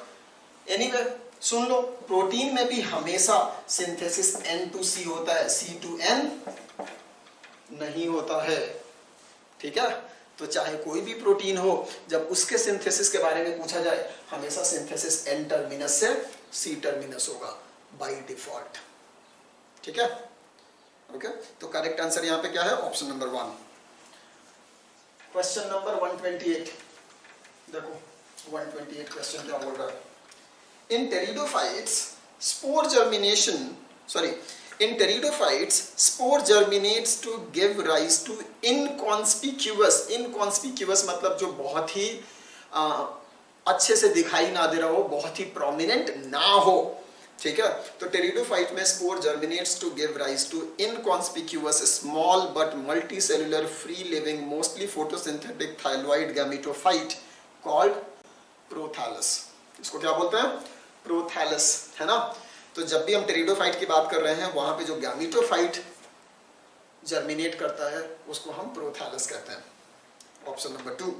129, the study of the relation of different species, एक स्पीसीज नहीं, different species of community with their environment is called synecology, ठीक है। अगर डिफरेंट स्पीसीज की स्टडी आप उसके इन्वायरमेंट के साथ कर रहे हो तो इसको हम क्या कहते हैं? सिनेकोलॉजी। अगर किसी एक स्पीसीज की उसके इन्वायरमेंट के साथ आप स्टडी कर रहे हो तो उसको हम क्या बोलेंगे? ऑटिकोलॉजी, ठीक है। आपको शुरू में ही पढ़ाया जाता है इंट्रोडक्शन में कि what is autecology and what is synecology. Question number 130, देखो यहाँ पे 130 जो क्वेश्चन है, यहाँ पे अगेन एक डायग्राम बना हुआ है, एक एंजाइम है, वहाँ पे उसका एक सबस्ट्रेट बना हुआ है और एक और चीज़ बनी हुई है जहाँ पे लिखा हुआ है सबस्ट्रेट एनालॉग, और पूछ रहा है कि ये किस तरह का इनहिबिशन है, ठीक है। तो देखो, अगर सबस्ट्रेट एनालॉग है तो वो सेम बाइंडिंग साइट से बाइंड करेगा और यहाँ पे बाइंडिंग भी क्या होगी? रिवर्सिबल होगी। इसका मतलब जो सबस्ट्रेट है और सबस्ट्रेट एनालॉग है, दोनों सेम बाइंडिंग साइट के लिए क्या करने वाले हैं? कंपीट करने वाले हैं। इसीलिए ऐसे इनहिबिशन को हम क्या बोलते हैं? कॉम्पिटिटिव एंजाइमेटिक इनहिबिशन, ठीक है। तो टाइप ऑफ इनहिबिशन क्या हो गया? कॉम्पिटिटिव। सबस्ट्रेट यहाँ पे क्या हो सकता है? और कॉम्पिटिटिव इनहिबिशन का एग्जाम्पल आपने पढ़ रखा था कि जो सक्सिनेट डिहाइड्रोजिनेज एंजाइम होता है उसका सबस्ट्रेट होता है सक्सिनेट, लेकिन उसका सबस्ट्रेट एनालॉग या उसका इनहिबिटर कौन होता है? मेलोनेट। हाँ जी, याद आ गया होगा अब। करेक्ट आंसर क्या हो गया? Option number 3। 131 देखो, विच इज नॉट करेक्टली मैच्ड, है ना। इनमें से कौन सा करेक्टली मैच नहीं है? सबसे पहले बोल रहा है modern man first who started agriculture, बिल्कुल सही बात है, around 10,000 years ago. Neanderthal man first who started buried dead bodies, हाँ जी, डेड बॉडीज को बरी करना चालू किया, ये भी सही बात है। Packing man first man who started use of fire, नहीं जी, फायर का यूज भी सबसे पहले किसने किया? निंडरथल्स ने, पेकिंग मैन ने नहीं। Cro-Magnon man first who painted walls of caves, हाँ जी, केव पेंटिंग सबसे पहले किसने स्टार्ट किया? क्रो-मैग्नन मैन ने। और क्रो-मैग्नन मैन की क्रेनियल कैपेसिटी हमसे ज्यादा थी, राइट, अराउंड 1650, ठीक है। चलिए, तो इसमें से इनकरेक्ट मैच कौन सा है? Third, packing man first man who use fire, ठीक है। क्वेश्चन नंबर 132 देखिए, रीड द फॉलोइंग स्टेटमेंट्स। सबसे पहला लिखा है glomerular filtrate is isotonic to plasma, हाँ जी, जो ग्लोमेरुलर फिल्टरेट होता है ना, वो एक्चुअली क्या है? छना हुआ प्लाज्मा ही तो है, फिल्टर्ड प्लाज्मा ही तो है, इसीलिए इसकी जो टोनिसिटी होती है ब्लड प्लाज्मा के बिल्कुल क्या होती है? आइडेंटिकल होती है, ठीक है। तो ये करेक्ट है। सेकंड बोल रहा है when the urine passes into collecting tubule it becomes hypotonic, नहीं जी, हाइपोटोनिक नहीं, इट बिकम्स हाइपरटोनिक, है ना, क्योंकि वहां से सेलेक्टिव एब्जॉर्प्शन ऑफ वाटर होता है। थर्ड बोल रहे हैं filtrate is isotonic in proximal convoluted tubule, हाँ जी, प्रॉक्सिमल कन्वोल्यूटेड ट्यूब्यूल में अभी भी ये क्या होता है? आइसोटोनिक होता है। यूरिन का कंसंट्रेशन कहां से चालू होता है? लूप ऑफ हेनले से, है ना, लूप ऑफ हेनले से। तो पीसीटी तक क्या है? आइसोटोनिक है। फोर्थ बोल रहा है filtrate become more and more hypotonic as it passes through descending limb of loop of Henle, उल्टा है, हाइपो नहीं, हाइपरटोनिक होता जाता है ये, तो ये भी इनकरेक्ट है। करेक्ट क्या है? Option 1, sorry, statement 1 and statement 3, इसीलिए करेक्ट ऑप्शन क्या हो गया आपका? Option number 1। 133 देखिए, ये जो क्वेश्चन है ये पूछ रहा है ड्यूरिंग डीपोलराइजेशन, है ना, नर्व की बात कर रहे हैं हम लोग। During depolarisation when the action potential is reached जब एक्शन पोटेंशियल पहुंचता है, what will happen at this particular moment, तो जब डीपोलराइज्ड स्टेट में होता है ना न्यूरॉन का एक सेक्शन, तो उसके बाद क्या होता है वहां पे, उसके बाद क्या होगा, नेक्स्ट सेक्शन में डीपोलराइजेशन इंड्यूस हो जाएगा, और इस सेक्शन में थोड़ी देर बाद क्या हो जाएगा, आपका सोडियम चैनल बंद हो जाएगा, पोटाशियम चैनल ओपन हो जाएगा, सोडियम पोटाशियम पंप ओपन हो जाएगा, और जो पैसिव चैनल्स थे वो तो ऑलरेडी ओपन रहते हैं, जिसकी वजह से अब ये जो सेगमेंट है ये क्या होना चालू हो जाएगा, रीपोलराइज। हाँ या ना, पढ़ रखा है आपने, polarise, depolarise, repolarise, hyperpolarise, again polarise, यही तो होता है, यही साइकिल बार बार रिपीट होता है।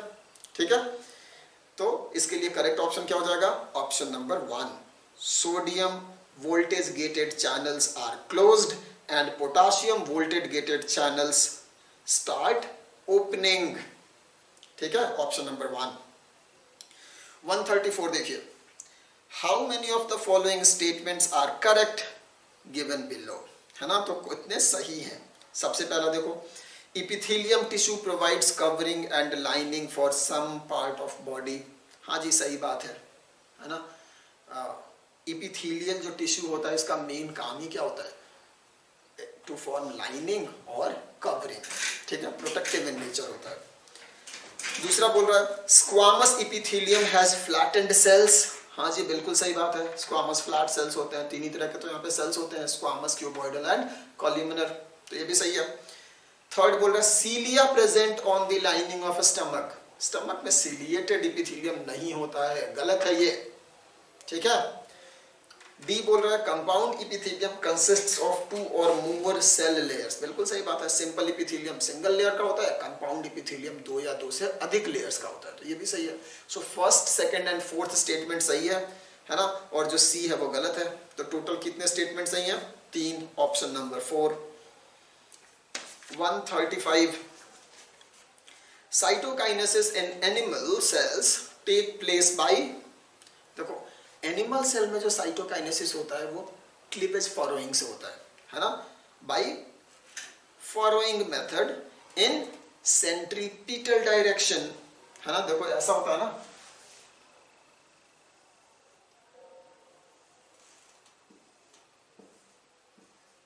ऐसा होता है किसमें, एनिमल सेल में, है ना, ये सेंट्रीपिटल होता है, क्लीवेज फॉरो का फॉर्मेशन होता है। और प्लांट सेल में कैसा होता है, प्लांट सेल में ऐसा होता है, जो बाहर की तरफ मूव करता है, यहाँ पे सेल प्लेट बनता है और ये बाहर की तरफ मूव करता है ना। ये एनिमल सेल है और ये प्लांट सेल है।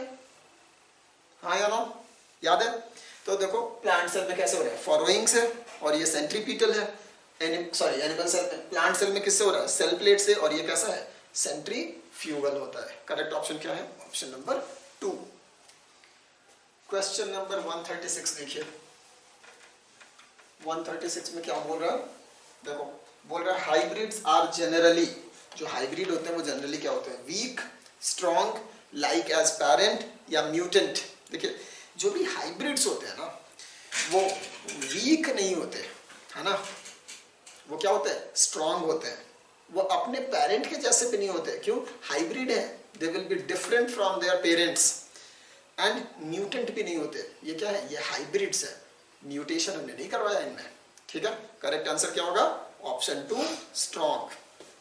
क्यों होते हैं स्ट्रॉन्ग, क्योंकि इनमें दोनों ही पेरेंट्स, जो दोनों सुपीरियर पेरेंट्स हैं, उनके क्या है, कैरेक्टर्स होते हैं, सुपीरियर कैरेक्टर्स होते हैं, इसलिए ये क्या होंगे, स्ट्रॉन्ग होंगे as compared to both of their parents. ठीक है, चलो क्वेश्चन नंबर 137 देखते हैं। Which is not true for genetic code, है ना, इट इज अनएम्बिग्यूअस। बिल्कुल सही बात है, ये अनएम्बिग्यूअस होता है। A codon in mRNA is read in a non-contiguous fashion। देखो जी ये गलत बात है, जो mRNA पे कोडोन होते हैं उनको हम कंटिग्यूअस फैशन में पढ़ते हैं, मतलब उसके बीच में कोई कॉमा, कोई फुल स्टॉप, कोई पंक्चुएशन मार्क नहीं होता है, एक लाइन में पढ़ते जाते हैं, है ना।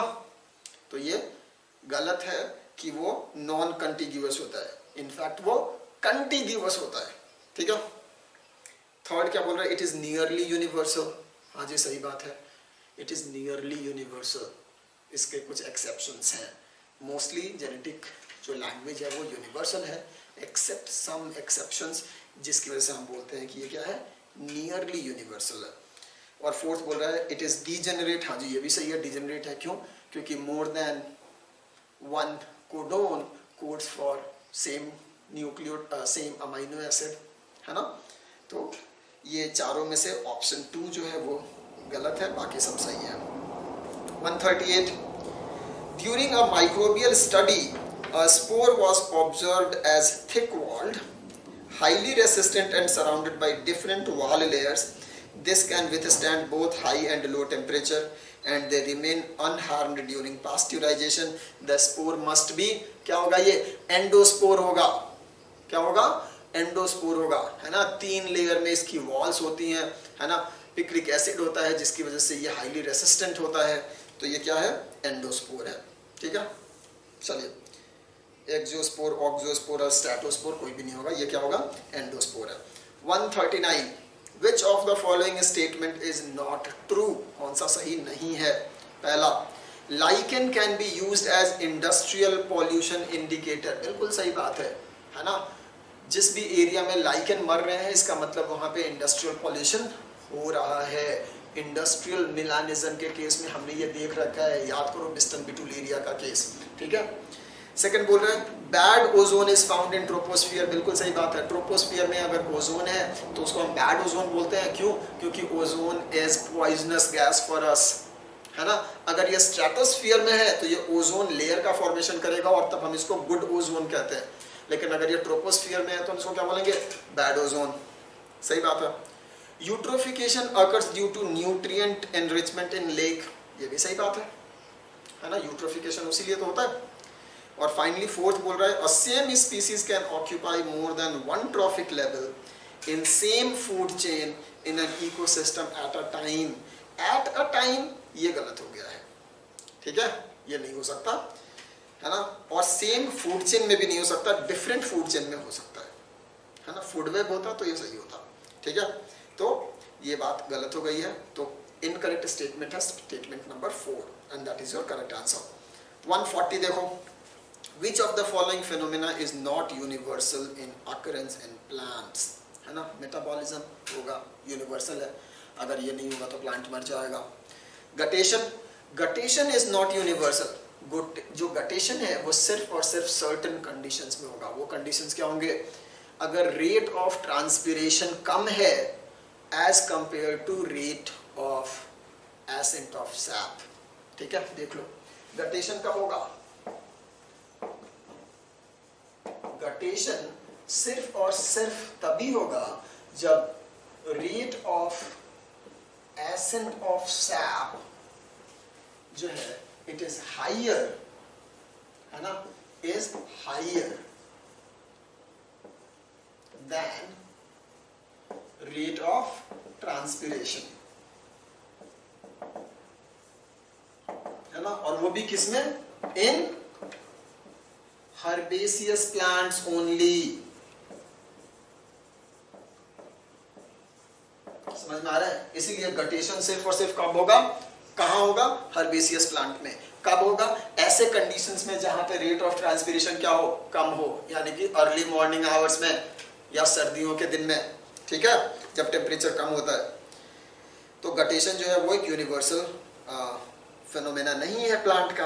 रेस्पिरेशन है, ग्रोथ भी है, ठीक है। तो करेक्ट आंसर है ऑप्शन नंबर 2। 141 देखिए, 141 क्या बोल रहा है?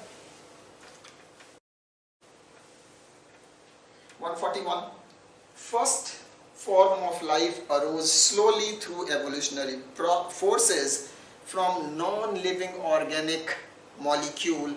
This is called as, देखो तो जो फर्स्ट लाइफ है वो बना इनऑर्गेनिक केमिकल से, है ना, and through evolutionary process slowly बना, है ना, यानी कि कीमोजेनी से होता हुआ ये बना। पहले केमिकल एवोल्यूशन हुआ, फिर जाकर के आपका पहला सेल बना, ठीक है।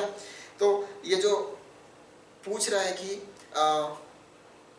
जो हम बोल रहे हैं एवोल्यूशनरी फोर्सेस जिसमें कि नॉन लिविंग ऑर्गेनिक मॉलिक्यूल से पहला सेल बना, इसको हम क्या कहते हैं? इसको हम बोलते हैं केमिकल एवोल्यूशन, ठीक है। क्या बोलते हैं? Chemical evolution. Option number 1। 142 देखिए, which one of the following statement is correct with respect to kidney function regulation? ठीक है, पहला बोल रहा है when someone drinks a lot of water ADH release is increased। देखो ADH क्या है, एंटी डायूरेटिक हार्मोन है ना, ये वाटर लॉस को रोकता है, डायूरेसिस को रोकता है। लेकिन अगर कोई बहुत ज़्यादा वाटर इनटेक कर चुका है तो उसमें वाटर ऑलरेडी अधिक है, एक्सेस में है, इस वाटर को निकालना है टू हैव ऑस्मोलैरिटी बैलेंस, है ना। तो उस केस में ADH का सिक्रीशन ज़्यादा नहीं होता है, इनफैक्ट कम होता है। ठीक है, चलिए, तो ये गलत है। दूसरा बोल रहा है exposure to cold temperature stimulate ADH release, ये भी इनकरेक्ट स्टेटमेंट है। थर्ड बोल रहा है an increase in glomerular blood flow stimulates the formation of angiotensin 2। नहीं जी, एंजियोटेंसिन 2 कैसे बनता है, जब रास सिस्टम एक्टिवेट हो। कौन सा सिस्टम, रास system, renin angiotensin aldosterone system, है ना। और रास सिस्टम कब एक्टिवेट होता है, जब ग्लोमेरुलर ब्लड फ्लो कम हो, ना कि अधिक हो। तो ये भी स्टेटमेंट क्या है, इनकरेक्ट है। फोर्थ बोल रहा है during summer when body loses loads of water bye evaporation the release of ADH is increase. बिल्कुल सही बात है, जब बहुत ज़्यादा गर्मी में हम स्वेटिंग करते हैं तो वाटर की हमारी बॉडी में क्या हो रही है, स्कार्सिटी हो रही है। तो वाटर के बैलेंस को बनाए रखने के लिए, ऑस्मो रेगुलेशन के लिए हम क्या करते हैं, अपने यूरिन को कंसंट्रेट करते हैं। और उस कंसंट्रेशन को करने के लिए हम क्या करते हैं, ADH का ज़्यादा सिक्रीशन कराते हैं, सो दैट ADH के प्रेजेंस में DCT और CT से एक्स्ट्रा अमाउंट ऑफ वाटर हम क्या कर लें, एब्जॉर्ब कर लें। समझ में आ रहा है, हाँ जी। तो जो फोर्थ स्टेटमेंट है वो बिल्कुल सही है। 143 देखिए, how many of these hormones are lipid soluble, है ना। लिपिड सॉल्युबल आपको बताना है, FSH LH। देखो लिपिड सॉल्युबल जब ऐसे सवाल पूछे ना तो आप हमेशा याद रखना कि जितने भी एड्रीनल कॉर्टेक्स के हार्मोन है, एड्रीनल कॉर्टेक्स के हार्मोन है, या फिर जितने भी आपके गोनेड्स के हार्मोन है, हार्मोन्स हैं, ये सारे के सारे क्या होते हैं, ये सारे के सारे होते हैं लिपोफिलिक या हाइड्रोफोबिक। हाइड्रोफोबिक या इनको हम क्या बोल सकते हैं, लिपोफिलिक। ठीक है, तो जितने भी एड्रीनल कॉर्टेक्स के हैं या फिर गोनाड के हार्मोन से, ये सारे क्या होते हैं, हाइड्रोफोबिक या लिपोफिलिक। अब देख लो इनमें से ईस्ट्रोजन, हाँ जी, एल्डोस्टेरॉन एंड प्रोजेस्टेरॉन, ये तीन जो है ये क्या होंगे, लिपिड सॉल्युबल होंगे। करेक्ट आंसर क्या है, ऑप्शन नंबर 1। ग्रेट, चलो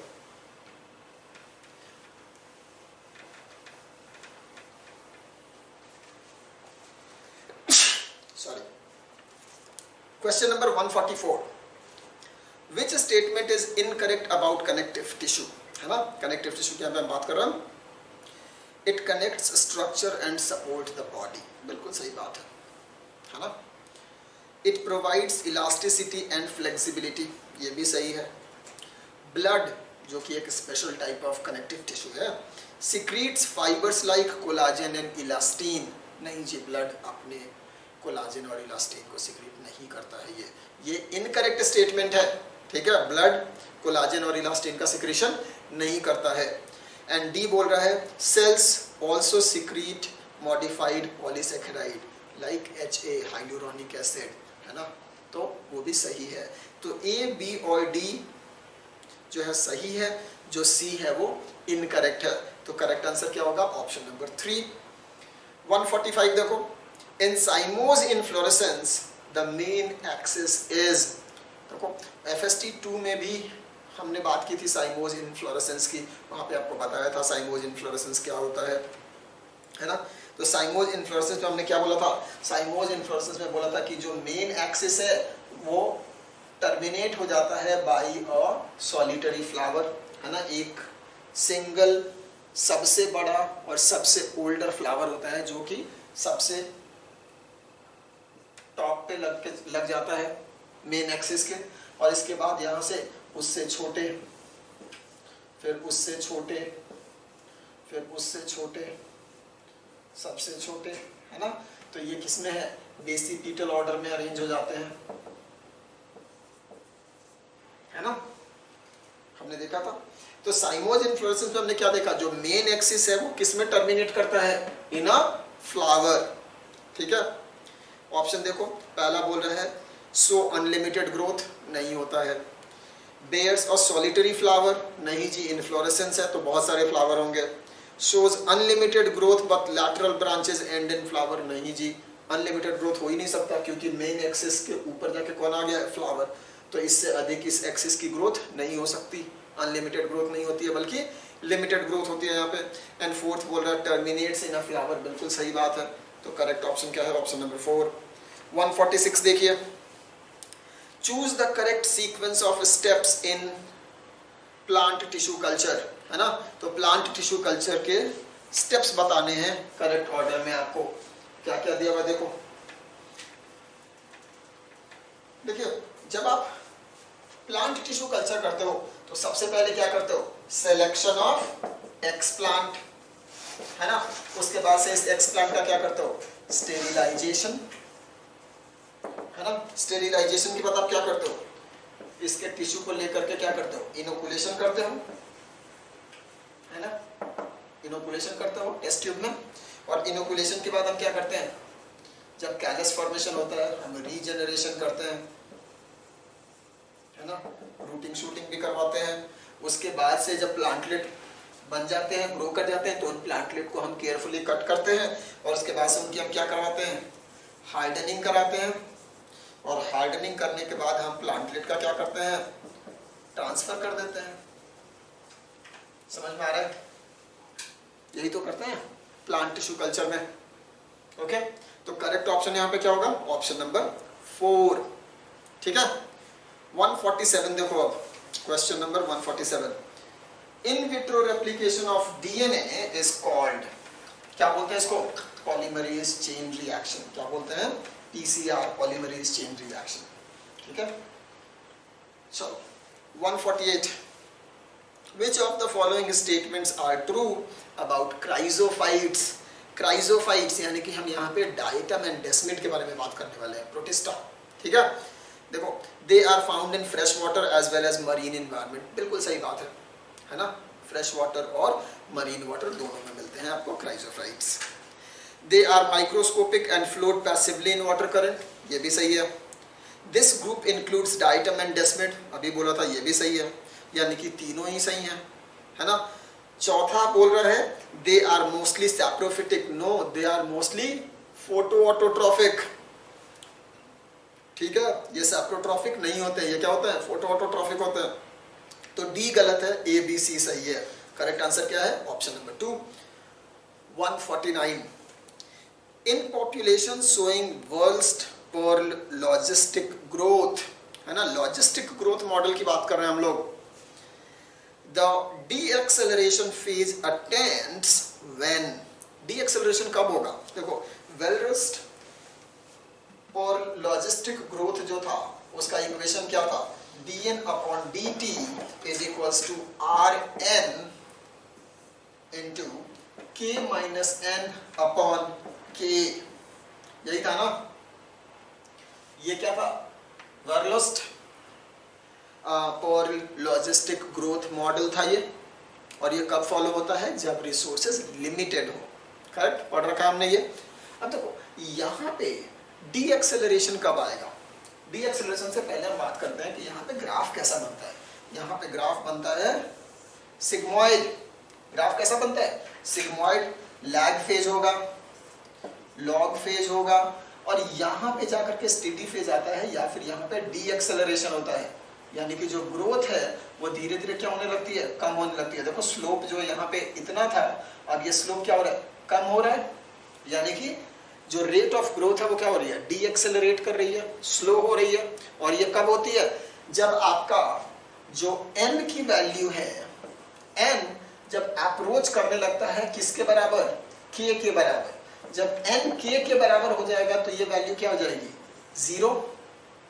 जब n और k बराबर हो जाएगा तो ये वैल्यू क्या हो जाएगी, 0। और जब ये 0 हो जाएगी तो रेट ऑफ ग्रोथ भी क्या हो जाएगा, 0। लेकिन उससे पहले जैसे जैसे ये n जो है वो k के पास पहुंचता है, ये वैल्यू कम होने लगती है है ना, और ओवरऑल जो आपका स्पीड है, जो ग्रोथ है, वो भी क्या होने लगता है, स्लो होने लगता है, डी एक्सेलरेट होने लगता है। हाँ जी, तो ये कब होगा, जब n is nearly equal to k। k यहाँ पे क्या है, कैरिंग कैपेसिटी है। ठीक है, ऑप्शन नंबर 3। 150 देखो, क्वेश्चन नंबर 150। 150 क्वेश्चन क्या बोल रहा है, which statement is correct with respect to phloem transport, है ना, फ्लोएम ट्रांसपोर्ट के लिए कौन सा सही है। बोल रहा है occurs from high TP, high turgor pressure to low turgor pressure, low TP. दूसरा बोल रहा है occurs from low TP to high TP. Third बोल रहा है it is a simple physical process independent of biological system. ये तो गलत है ना, it is dependent on biological system. और फोर्थ बोल रहा है phloem sap contains water and sucrose only. ये भी गलत बात है, इसमें बहुत सारे ऑर्गेनिक कंपाउंड्स होते हैं। ठीक है, अब फ्लोएम ट्रांसपोर्ट की जब हम बात करते हैं तो हम लोग बोलते हैं कि ये ट्रांसपोर्ट कहाँ से कहाँ होता है, from source to sink. Phloem transport कहाँ से कहाँ होगा, सोर्स से सिंक पे। सोर्स में याद करो, सोर्स में यहाँ पे बहुत सारा क्या होगा, सुक्रोज।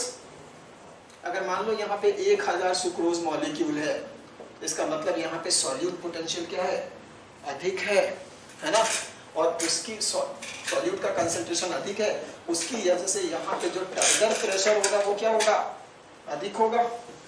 टर्गर प्रेशर क्या होगा, हाई होगा। और सिंक में क्या हो रहा है, सिंक में आने के बाद मान लीजिए कि ये जो फ्रूट है ये आपका सिंक है, फ्रूट में क्या हो रहा है, आपको जो 1000 सुक्रोज हैं ये किस में कन्वर्ट हो जा रहे हैं, इनटू 1 स्टार्च। तो अब यहाँ पे जो नंबर ऑफ सॉल्यूट है वो क्या हो जा रहा है, कम हो जा रहा है, जिसकी वजह से जो टीपी है वो क्या हो जाएगा, लो। हाँ जी, टीपी क्या हो जा रहा है, लो। तो यहाँ पे हमेशा फ्लो कहाँ से कहाँ हो रहा है, high TP to low TP, उल्टा नहीं होता, लो टीपी से हाई टीपी नहीं होगा, higher turgor pressure to lower turgor pressure. ठीक है, ऑप्शन नंबर 1। 151 देखिए, 151 Some statements are given for wings of bat and butterfly। आपको बताना है कि इनमें से कितने सही हैं। ओके, देखो, दे आर एनाटॉमिकली सिमिलर, नहीं जी, एनाटॉमिकली सिमिलर नहीं होते हैं ये।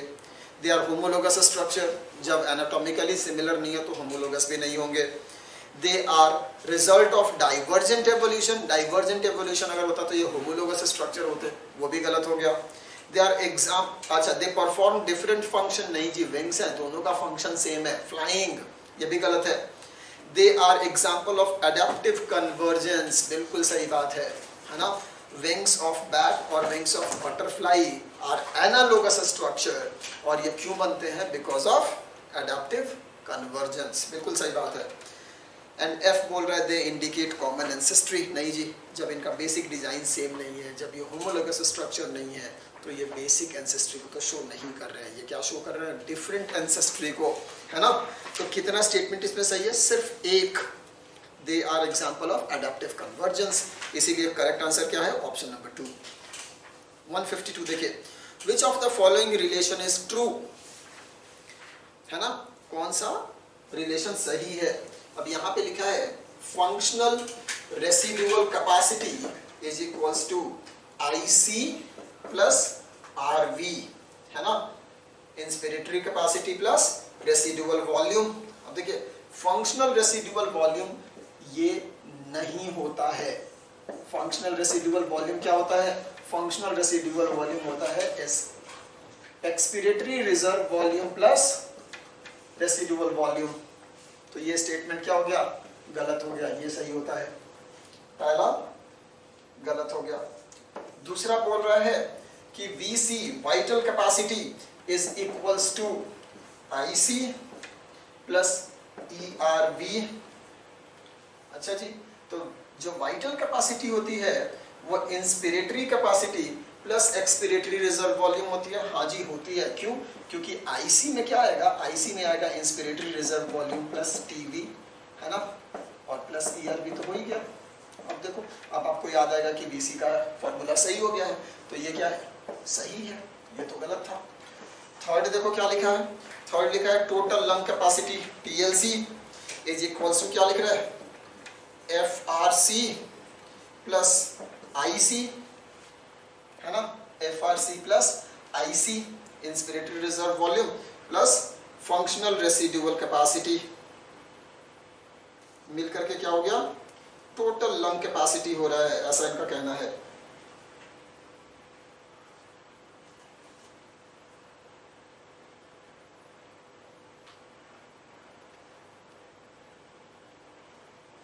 ठीक है, फोर्थ देखते हैं। फोर्थ बोल रहा है कि inspiratory capacity is equals to VC minus TV, है ना। तो VC क्या होता है, VC होता है आपका IRV plus TV plus ERV minus TV, है ना। तो TV सिर्फ हट गया, तो ये क्या हो गया, ये तो हो गया IRV प्लस ERV, जबकि IC को हमने क्या लिखा था, IC होता है IRV प्लस T, ये बराबर नहीं है, तो ये भी क्या हो गया, इनकरेक्ट।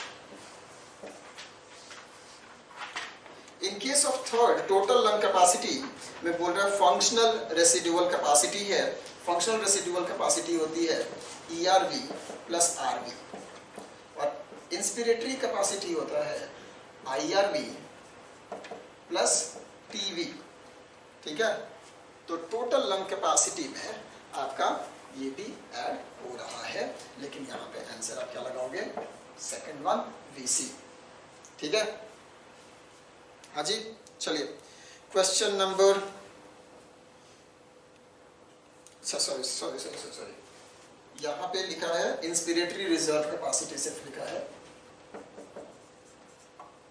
IRV लिखा है, इंस्पिरेटरी रिजर्व वॉल्यूम, और TLC में क्या होगा, इसमें से TV रह गया है, अगर इसमें आप TV ऐड कर देते तो ये TLC हो जाता, TV नहीं है, इसीलिए ये भी क्या है, गलत है, ठीक है। तो करेक्ट आंसर क्या है, ऑप्शन नंबर 2, ओके, याद रहेगा। देखो टोटल लंग कैपेसिटी होता क्या है, टोटल लंग कैपेसिटी होता है एक्चुअली आपका IRV plus TV plus ERV plus RV, इन सबको आप ऐड कर दोगे तो क्या मिलेगा, टोटल लंग कैपेसिटी। इसमें FRC है, मतलब यहाँ पे ERV प्लस RV तो है, और यहाँ पे सिर्फ RV है, इसमें क्या मिसिंग है, टाइडल वॉल्यूम, इसीलिए ये TLC के बराबर नहीं होगा, ये भी गलत है। करेक्ट आंसर क्या है, ऑप्शन नंबर 2। 153 देखिए, question number 153,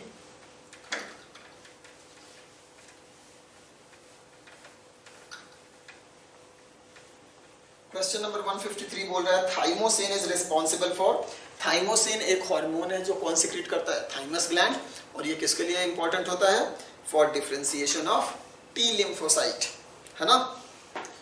okay, 154, which of the following is modified sugar, chitin, glycogen, cellulose या N-एसिटाइल ग्लूकोसामाइन, कौन होगा, N-एसिटाइल ग्लूकोसामाइन।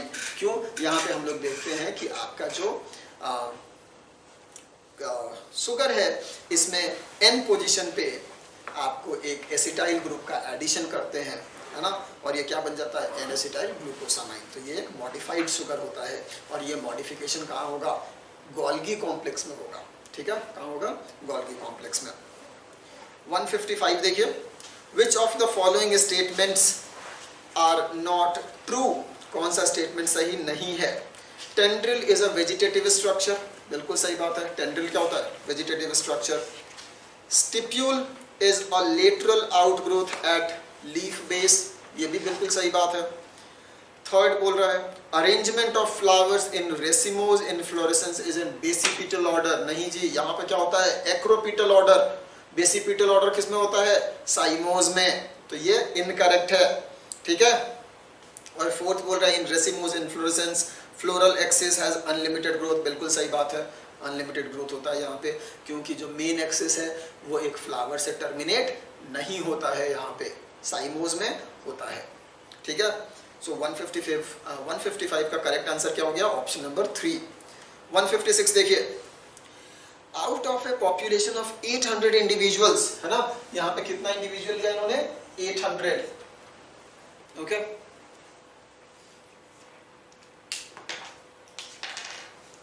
तो यहाँ पे 800 इंडिविजुअल्स हमने लिया है, यानी कि ये हमारा क्या है, पॉपुलेशन साइज है 800, ओके।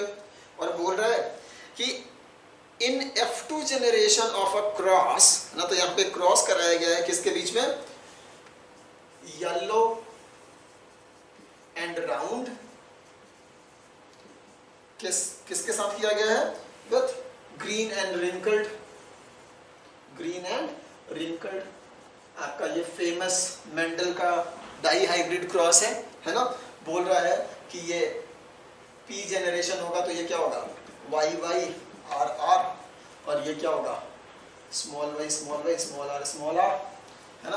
तो बोल रहा है कि F2 जनरेशन में, ठीक है, what would be the number of yellow and wrinkled seed, yellow and wrinkled, मतलब हम किसकी बात कर रहे हैं, याद करिए, येलो एंड रिंकल्ड की बात कर रहे हैं। F2 जनरेशन में हमें फिनोटिपिक रेशियो क्या मिलता है, 9:3:3:1, 9 क्या होंगे, राउंड एंड येलो, ये क्या होंगे, राउंड एंड ग्रीन, ये क्या होंगे, रिंकल्ड, सॉरी, हाँ जी, रिंकल्ड एंड येलो, और ये क्या होंगे आपके, रिंकल्ड एंड ग्रीन। हाँ जी, क्या पूछा है, yellow and wrinkled, this one, कितने होंगे, 3 आउट ऑफ 16, ये फ्रैक्शन होगा इसका, 3 आउट ऑफ 16 क्या होंगे, yellow and wrinkled. Population size कितना है, 800, तो इसको 800 से मल्टीप्लाई कर दो, कितना आ जाएगा, ये रहने दो, सो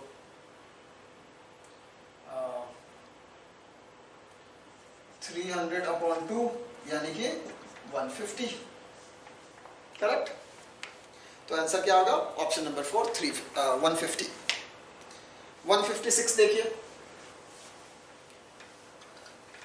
क्वेश्चन नंबर 156 हो गया है। 157 देखिए, 157 जो क्वेश्चन है ये बोल रहा है, read the following statement carefully and select the correct option.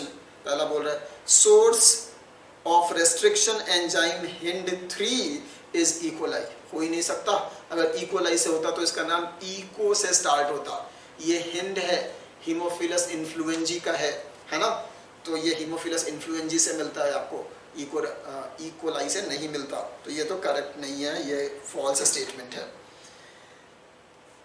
दूसरा बोल रहा है, in biolistic method of gene transfer micro particles made up of gold और tungsten are coated with foreign DNA, हाँ जी, और फिर उनको हम हाई वेलोसिटी से बम्बार्ड करते हैं ऑन द ट्रांसफेक्टिंग सेल्स, तो ये भी सही है।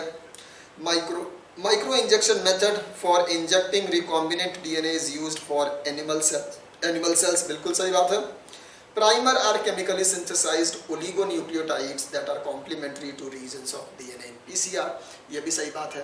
तो पहले स्टेटमेंट को छोड़ करके B, C, D तीनों सही हैं, तो करेक्ट कितने हैं, 3, ऑप्शन नंबर 2। 158, 6 किंगडम क्लासिफिकेशन किसने दिया था, कार्ल वूज ने, किसने दिया था, कार्ल वूज ने।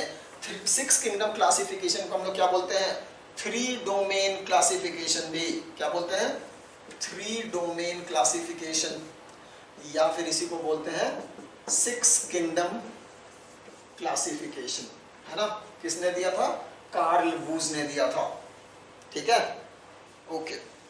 159, mammals from colder climate generally have shorter ear and limbs to minimize heat loss. This is correctly explained by Allen's rule. Allen rule क्या बोलता है, जो भी एनिमल्स कोल्डर रीजन्स में होते हैं they tend to have shorter extremities, है ना, छोटे छोटे अपेंडिजेस होंगे, छोटे छोटे एक्सट्रीमिटीज होंगे, ठीक है, ऑप्शन 1। 160 देखो ये क्वेश्चन क्या बोल रहा है, question number 160 says pyruvic acid changes into acetyl coenzyme A before entering TCA cycle. बिल्कुल सही बात है ना। बी बोल रहा है सक्सिनाइल कोएंजाइम में is the only 5 carbon intermediate in TCA cycle. नहीं जी, सक्सिनाइल कोएंजाइम में 4 कार्बन का इंटरमीडिएट है, 5 कार्बन का इंटरमीडिएट कौन होता है? Alpha ketoglutaric acid. ठीक है, तो ये स्टेटमेंट इनकरेक्ट है। थर्ड बोल रहा है TCA cycle occurs in matrix of mitochondria. बिल्कुल सही बात है। And glycolysis occur in cytosol, ये भी सही बात है। तो A, C and D are correct. Remaining क्या है? इनकरेक्ट। करेक्ट ऑप्शन क्या है? Option number 4। 161 male is important. Male is important, sterile नहीं है, इम्पोर्टेंट है। मतलब ये जो मेल है ये फीमेल के बॉडी में सीमेन डिपॉजिट नहीं कर सकता है। समझ में आ रहा है? लेकिन सीमेन का फॉर्मेशन हो रहा है। यहाँ पे जो स्पर्म है वो वाइबल है, मोटाइल है। ठीक है, तो क्वालिटी ऑफ स्पर्म में कोई दिक्कत नहीं है। सिर्फ क्या हो रहा है? The male is unable to deposit the semen into female genital tract. समझ में आ रहा है? तो मेल क्या है? इंपॉर्टेंट है, फीमेल नॉर्मल है। देन इनमें से किस टेक्निक को हम यूज करेंगे सो दैट इनको, ये जो कपल है वो कंसीव कर जाए, इनको बच्चा हो जाए? क्या करेंगे? Artificial insemination. क्या करेंगे? Artificial insemination. Okay. 162 high PO2, high PCO2, high temperature, high H plus concentration, low PCO2 and low pH। बोल रहा है इन सब में से कौन से फैक्टर जो हैं वो डिसोसिएशन ऑफ ऑक्सी हीमोग्लोबिन के लिए फेवरेबल होते हैं, है ना। तो याद रखो, जो आपका ऑक्सी हीमोग्लोबिन है KHbO2, इसके डिसोसिएशन के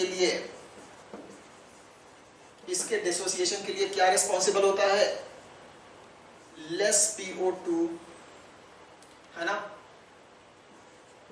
high PCO2, high H plus concentration,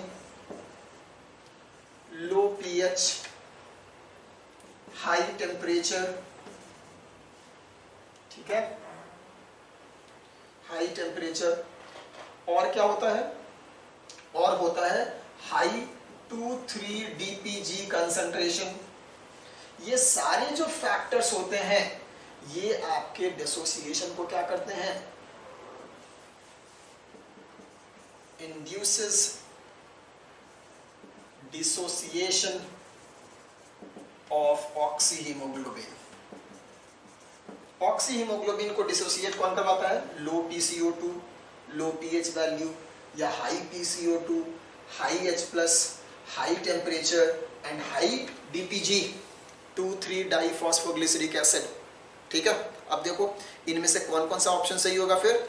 high PCO2, high temperature, high H plus concentration and low pH, है ना। 2, 3, 4 एंड 6, ऑप्शन नंबर 4। ठीक है, चलिए क्वेश्चन नंबर 163 क्या बोल रहा है? देखो 163 जो क्वेश्चन है ये बोल रहा है at the posterior pole of the eye lateral to dash there is a dash pigmented spot called dash with a central pit called the dash। देखो at the posterior pole of eye lateral to blind spot there is a yellow pigmented spot called macula lutea with a central pit called fovea। समझ में आ रहा है? तो ए क्या होगा? Blind spot, B क्या होगा? येलो, सी क्या होगा? मैकुला ल्यूटिया, और डी क्या होगा? फोबिया। करेक्ट ऑप्शन क्या होगा? Option number 3। 164 देखिए, read the following 4 statements. Tryptophan is aromatic amino acid, बिल्कुल सही बात है। Guanine is acidic in nature, guanine is basic in nature, गलत है ये। ग्लूकोज इज शुगर, बिल्कुल सही बात है। Adenosine is a nucleotide, adenosine is a nucleoside. Adenylate is a nucleotide, ठीक है, या adenylic acid is a nucleotide. तो एडिनोसिन न्यूक्लियोटाइड है, ये भी क्या है? इनकरेक्ट है। कौन कौन सा सही है? सिर्फ पी और आर, ऑप्शन नंबर 2। 165 देखिए, एक डायग्राम दिया हुआ है और पूछ रहा है ये कैसा फ्लावर है। इस डायग्राम को देखो, ध्यान से देखो। ओवरी क्या है यहाँ पे, सुपीरियर है, सबसे ऊपर है, बाकी के फ्लोरल पार्ट्स ओवरी से नीचे हैं, है ना। यानी कि ये हाइपोगाइनस कंडीशन है ना, hypogynous with superior ovary, option number 3।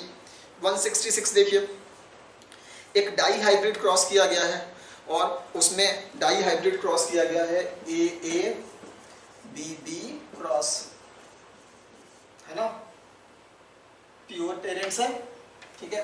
ये बोथ डोमिनेंट बोथ रिसेसिव, और पूछ रहा है कि F2 जनरेशन में आपको A B B, capital A small B and small A small B किस रेशियो में मिलेंगे। देखिए, इस जो भी चारों जीनोटाइप दिया हुआ है F2 में, इनमें कोई भी हाइब्रिड कंडीशन में नहीं है, कोई भी जीन हाइब्रिड कंडीशन में नहीं है। सब के सब जीन किस में है, होमोजाइगस स्टेट में है, और होमोजाइगस स्टेट कम होता है, हाइब्रिड ज्यादा होता है, ठीक है। ये सब किस में होंगे, 1:1:1:1 में, ठीक है। अगर डाई हाइब्रिड रेशियो आपको याद है, जीनोटिपिक रेशियो याद है 1:2:1:2:1:2:1, तो आपको याद होगा कि इसमें जितने भी होमोजाइगस हैं, जिसमें दोनों अलील होमोजाइगस स्टेट में है, वो सबसे कम नंबर में होते हैं, 1 में होते हैं, है ना। तो ये 1:1:1 रेशियो होगा इसका आंसर, ठीक है। चलो 167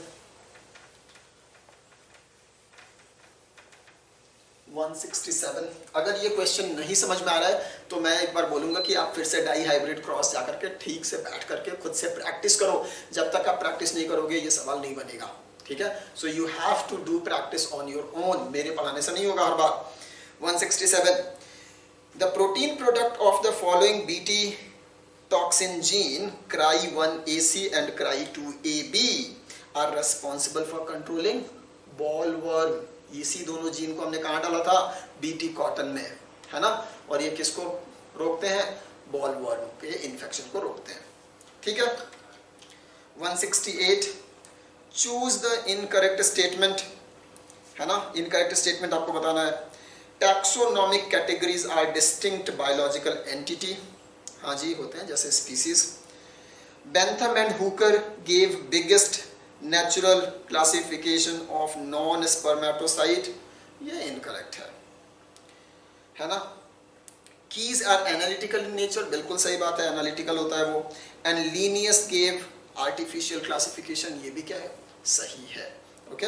तो इसमें इनकरेक्ट क्या है, ऑप्शन नंबर 2। 169 देखो, which of the following statements are correct? Passenger pigeon extinct due to over exploitation, बिल्कुल सही बात है, नॉर्थ अमेरिका की बात है ना। पैसेंजर पिजन्स को बहुत ज़्यादा मारा इन लोगों ने और वो एक्सटिंक्ट हो गए। क्यों मारा था, आइदर मीट के लिए या फिर दूसरा रीजन था कि ये क्रॉप को क्या करते थे, बर्बाद करते थे, ठीक है। तो दो रीजंस की वजह से इनको मार दिया गया, और इनको मारना इसलिए भी आसान हुआ क्योंकि ये लॉन्ग माइग्रेटरी बर्ड्स हैं जिनका माइग्रेटरी रूट फिक्स था, ठीक है। चलो, तो ये सही बात है। सेकंड बोल रहा है अर्थ held in 1992 in Rio de Janeiro, Brazil में, सही बात है, करेक्ट स्टेटमेंट है। सी बोल रहा है world summit was held at Johannesburg 2002, ये भी सही बात है, साउथ अफ्रीका। एंड डी है sacred groups are meant for in situ conservation, ये भी बिल्कुल सही बात है। जानिता वगैरह की बात आप पढ़ते हो, है ना, इंडिया में बहुत सारे ऐसे सेक्रेड ग्रुप्स हैं। तो चारों के चारों स्टेटमेंट क्या है, सही है, correct answer is option number 4। 170 which is the evidence to show that O2 released in photosynthesis comes from water, ठीक है, बड़ी अच्छी बात है। देखो इसमें isotopic O2 supplied as H2O, है ना, O18 यूज किया गया था यहाँ पे। Appeared in O2 released in photosynthesis, हाँ जी, ये एक्सपेरिमेंट आपने पढ़ा है। रेडियो एक्टिव ऑक्सीजन यूज किया गया था, है ना, रेडियो एक्टिव या रेडियो लेबल्ड ऑक्सीजन वाला पानी हमने जब दिया प्लांट को, तो हमने देखा जो ऑक्सीजन इवॉल्व हो रहा है वो सारा ऑक्सीजन क्या है, रेडियो लेबल्ड है, O18 है, ठीक है। इसका मतलब क्या है, ये जो ऑक्सीजन रिलीज हो रहा है वो कहाँ से आ रहा है, वाटर से आ रहा है, ठीक है। It is the most convincing experiment. दूसरा देखो, isolated chloroplast in water releases O2, हाँ जी करता है, ये भी सही बात है। और ये भी दिखा रहा है कि जो O2 रिलीज हो रहा है वो कहाँ से आ रहा है, वाटर से। If supplied with potassium ferrocyanide और सम अदर इलेक्ट्रॉन एक्सेप्टर, तो ये O2 ट्रांसपोर्ट इसका रुक जाता है, O2 रिलीज होना बंद होता है।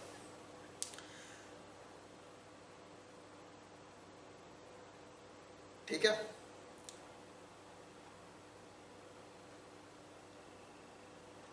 थर्ड बोल रहा है photosynthetic bacteria uses H2S and CO2 to make carbohydrate and release sulphur, है ना। तो अगर वो मान लो कि वाटर की जगह H2S को यूज कर रहा है एज इलेक्ट्रॉन सोर्स, तो उसमें वाटर की जगह क्या रिलीज होगा, सल्फर। ये भी एक इनडायरेक्ट आपको क्या है, प्रूफ है कि जो ऑक्सीजन रिलीज होता है वो कहाँ से होता है, वाटर से। ठीक है, तो ये तीनों के तीनों सही हैं। करेक्ट आंसर क्या होगा, option number 4, all of the above. ठीक है, चलिए 171, find out the correct match from the following table.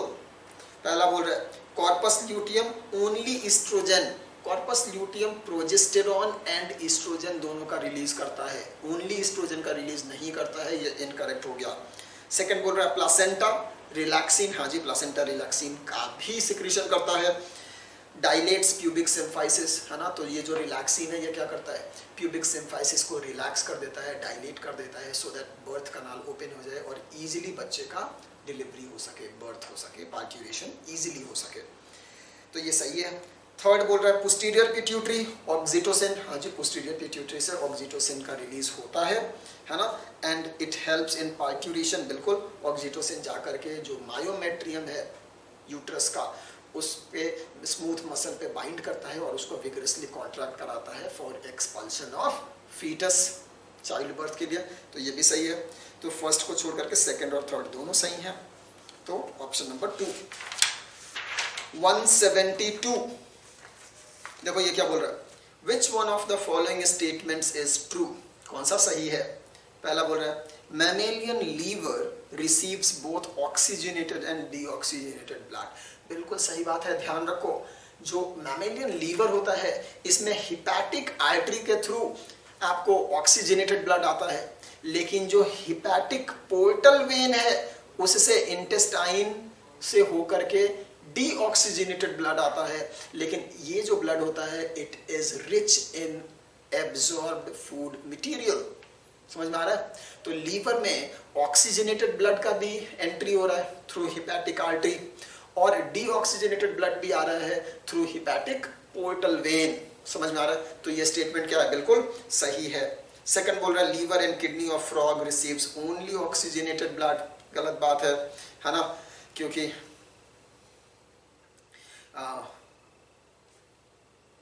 Frog में भी आपको क्या होगा, पोर्टल सिस्टम होगा। थर्ड बोल रहा है spleen of human receives only deoxygenated blood, नहीं जी ऑक्सीजनेटेड ब्लड आएगा यहाँ पे। फोर्थ बोल रहा है mammalian kidney receives both oxygenated and deoxygenated blood, नहीं जी mammalian kidney receives only oxygenated blood, और फिर उसका क्या करता है, ये फिल्टरेशन करता है, ठीक है, और फिल्टरेशन करता है to remove the waste product, लेकिन वो जो ब्लड आता है वो ऑक्सीजनेटेड होता है, ठीक है। तो करेक्ट इसमें से कौन है, सिर्फ पहला statement, option number 1। 173, find out correct statement about cockroach, है ना, कॉकरोच की बात कर हम लोग यहाँ पे। Anal Cersei is presented both male and female, सही बात है, एनल सर्सी तो दोनों में होता है, एनल स्टाइल सिर्फ मेल में होता है, ठीक है, स्टाइल सिर्फ मेल में होता है, सर्सी मेल और फीमेल दोनों में होता है। एक्सक्रीटरी ऑर्गन इज नेफ्रीडिया, है ना, ये गलत बात है। एक्सक्रीटरी ऑर्गन क्या होता है, माल्फिगियन ट्यूब्यूल। थर्ड बोल रहे हैं they are nocturnal and omnivorous animal, बिल्कुल सही बात है, जो कॉकरोच होते हैं वो क्या होते हैं, नॉक्टर्नल। डी बोल रहा है 3 pair wings and 2 pair legs, उल्टा है, 2 pair wings and 3 pair legs, तो ये भी इनकरेक्ट है। तो सही कौन कौन है, ए एंड सी, इनकरेक्ट कौन है, बी एंड डी। आपसे पूछा क्या है, करेक्ट स्टेटमेंट, तो आंसर क्या होगा, option number 2। 174, cephaeline, cephaeline is, cephaeline क्या होता है, इथेनोलामीन जिसमें लगा हो उसको हम बोलते हैं सिफेलिन, ऐसा फॉस्फोलिपिड जिसमें इथेनोलामीन लगा हो, है ना, अल्कोहल ग्रुप क्या हो, इथेनोलामीन, ठीक है, तो उनको हम क्या बोलते हैं, सिफेलिन। और ऐसे आपको लिपिड कहाँ मिलते हैं, मेनली नर्वस टिश्यू में, ब्रेन में। देखो यहाँ पे अगर मान लो ये आपका ग्लिसरॉल है, ये क्या है, ग्लिसरॉल है, यहाँ पे लगा है फैटी एसिड 1, इधर लगा हो फैटी एसिड 2, यहाँ पे लगा हो फॉस्फेट, और फॉस्फेट से अगर लगा हो इथेनोलामीन,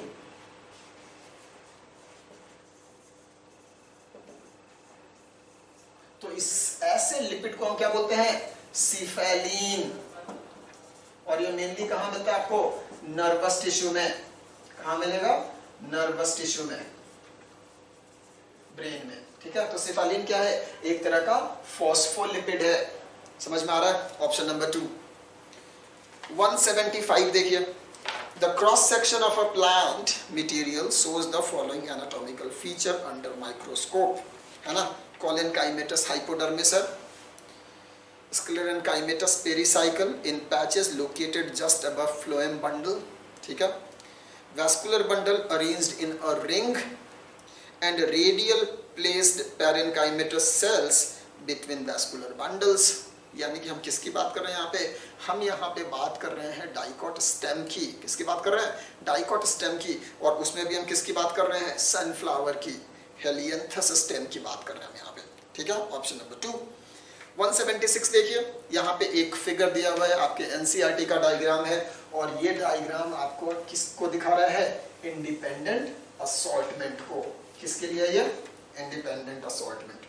ठीक है, सो ऑप्शन नंबर 2।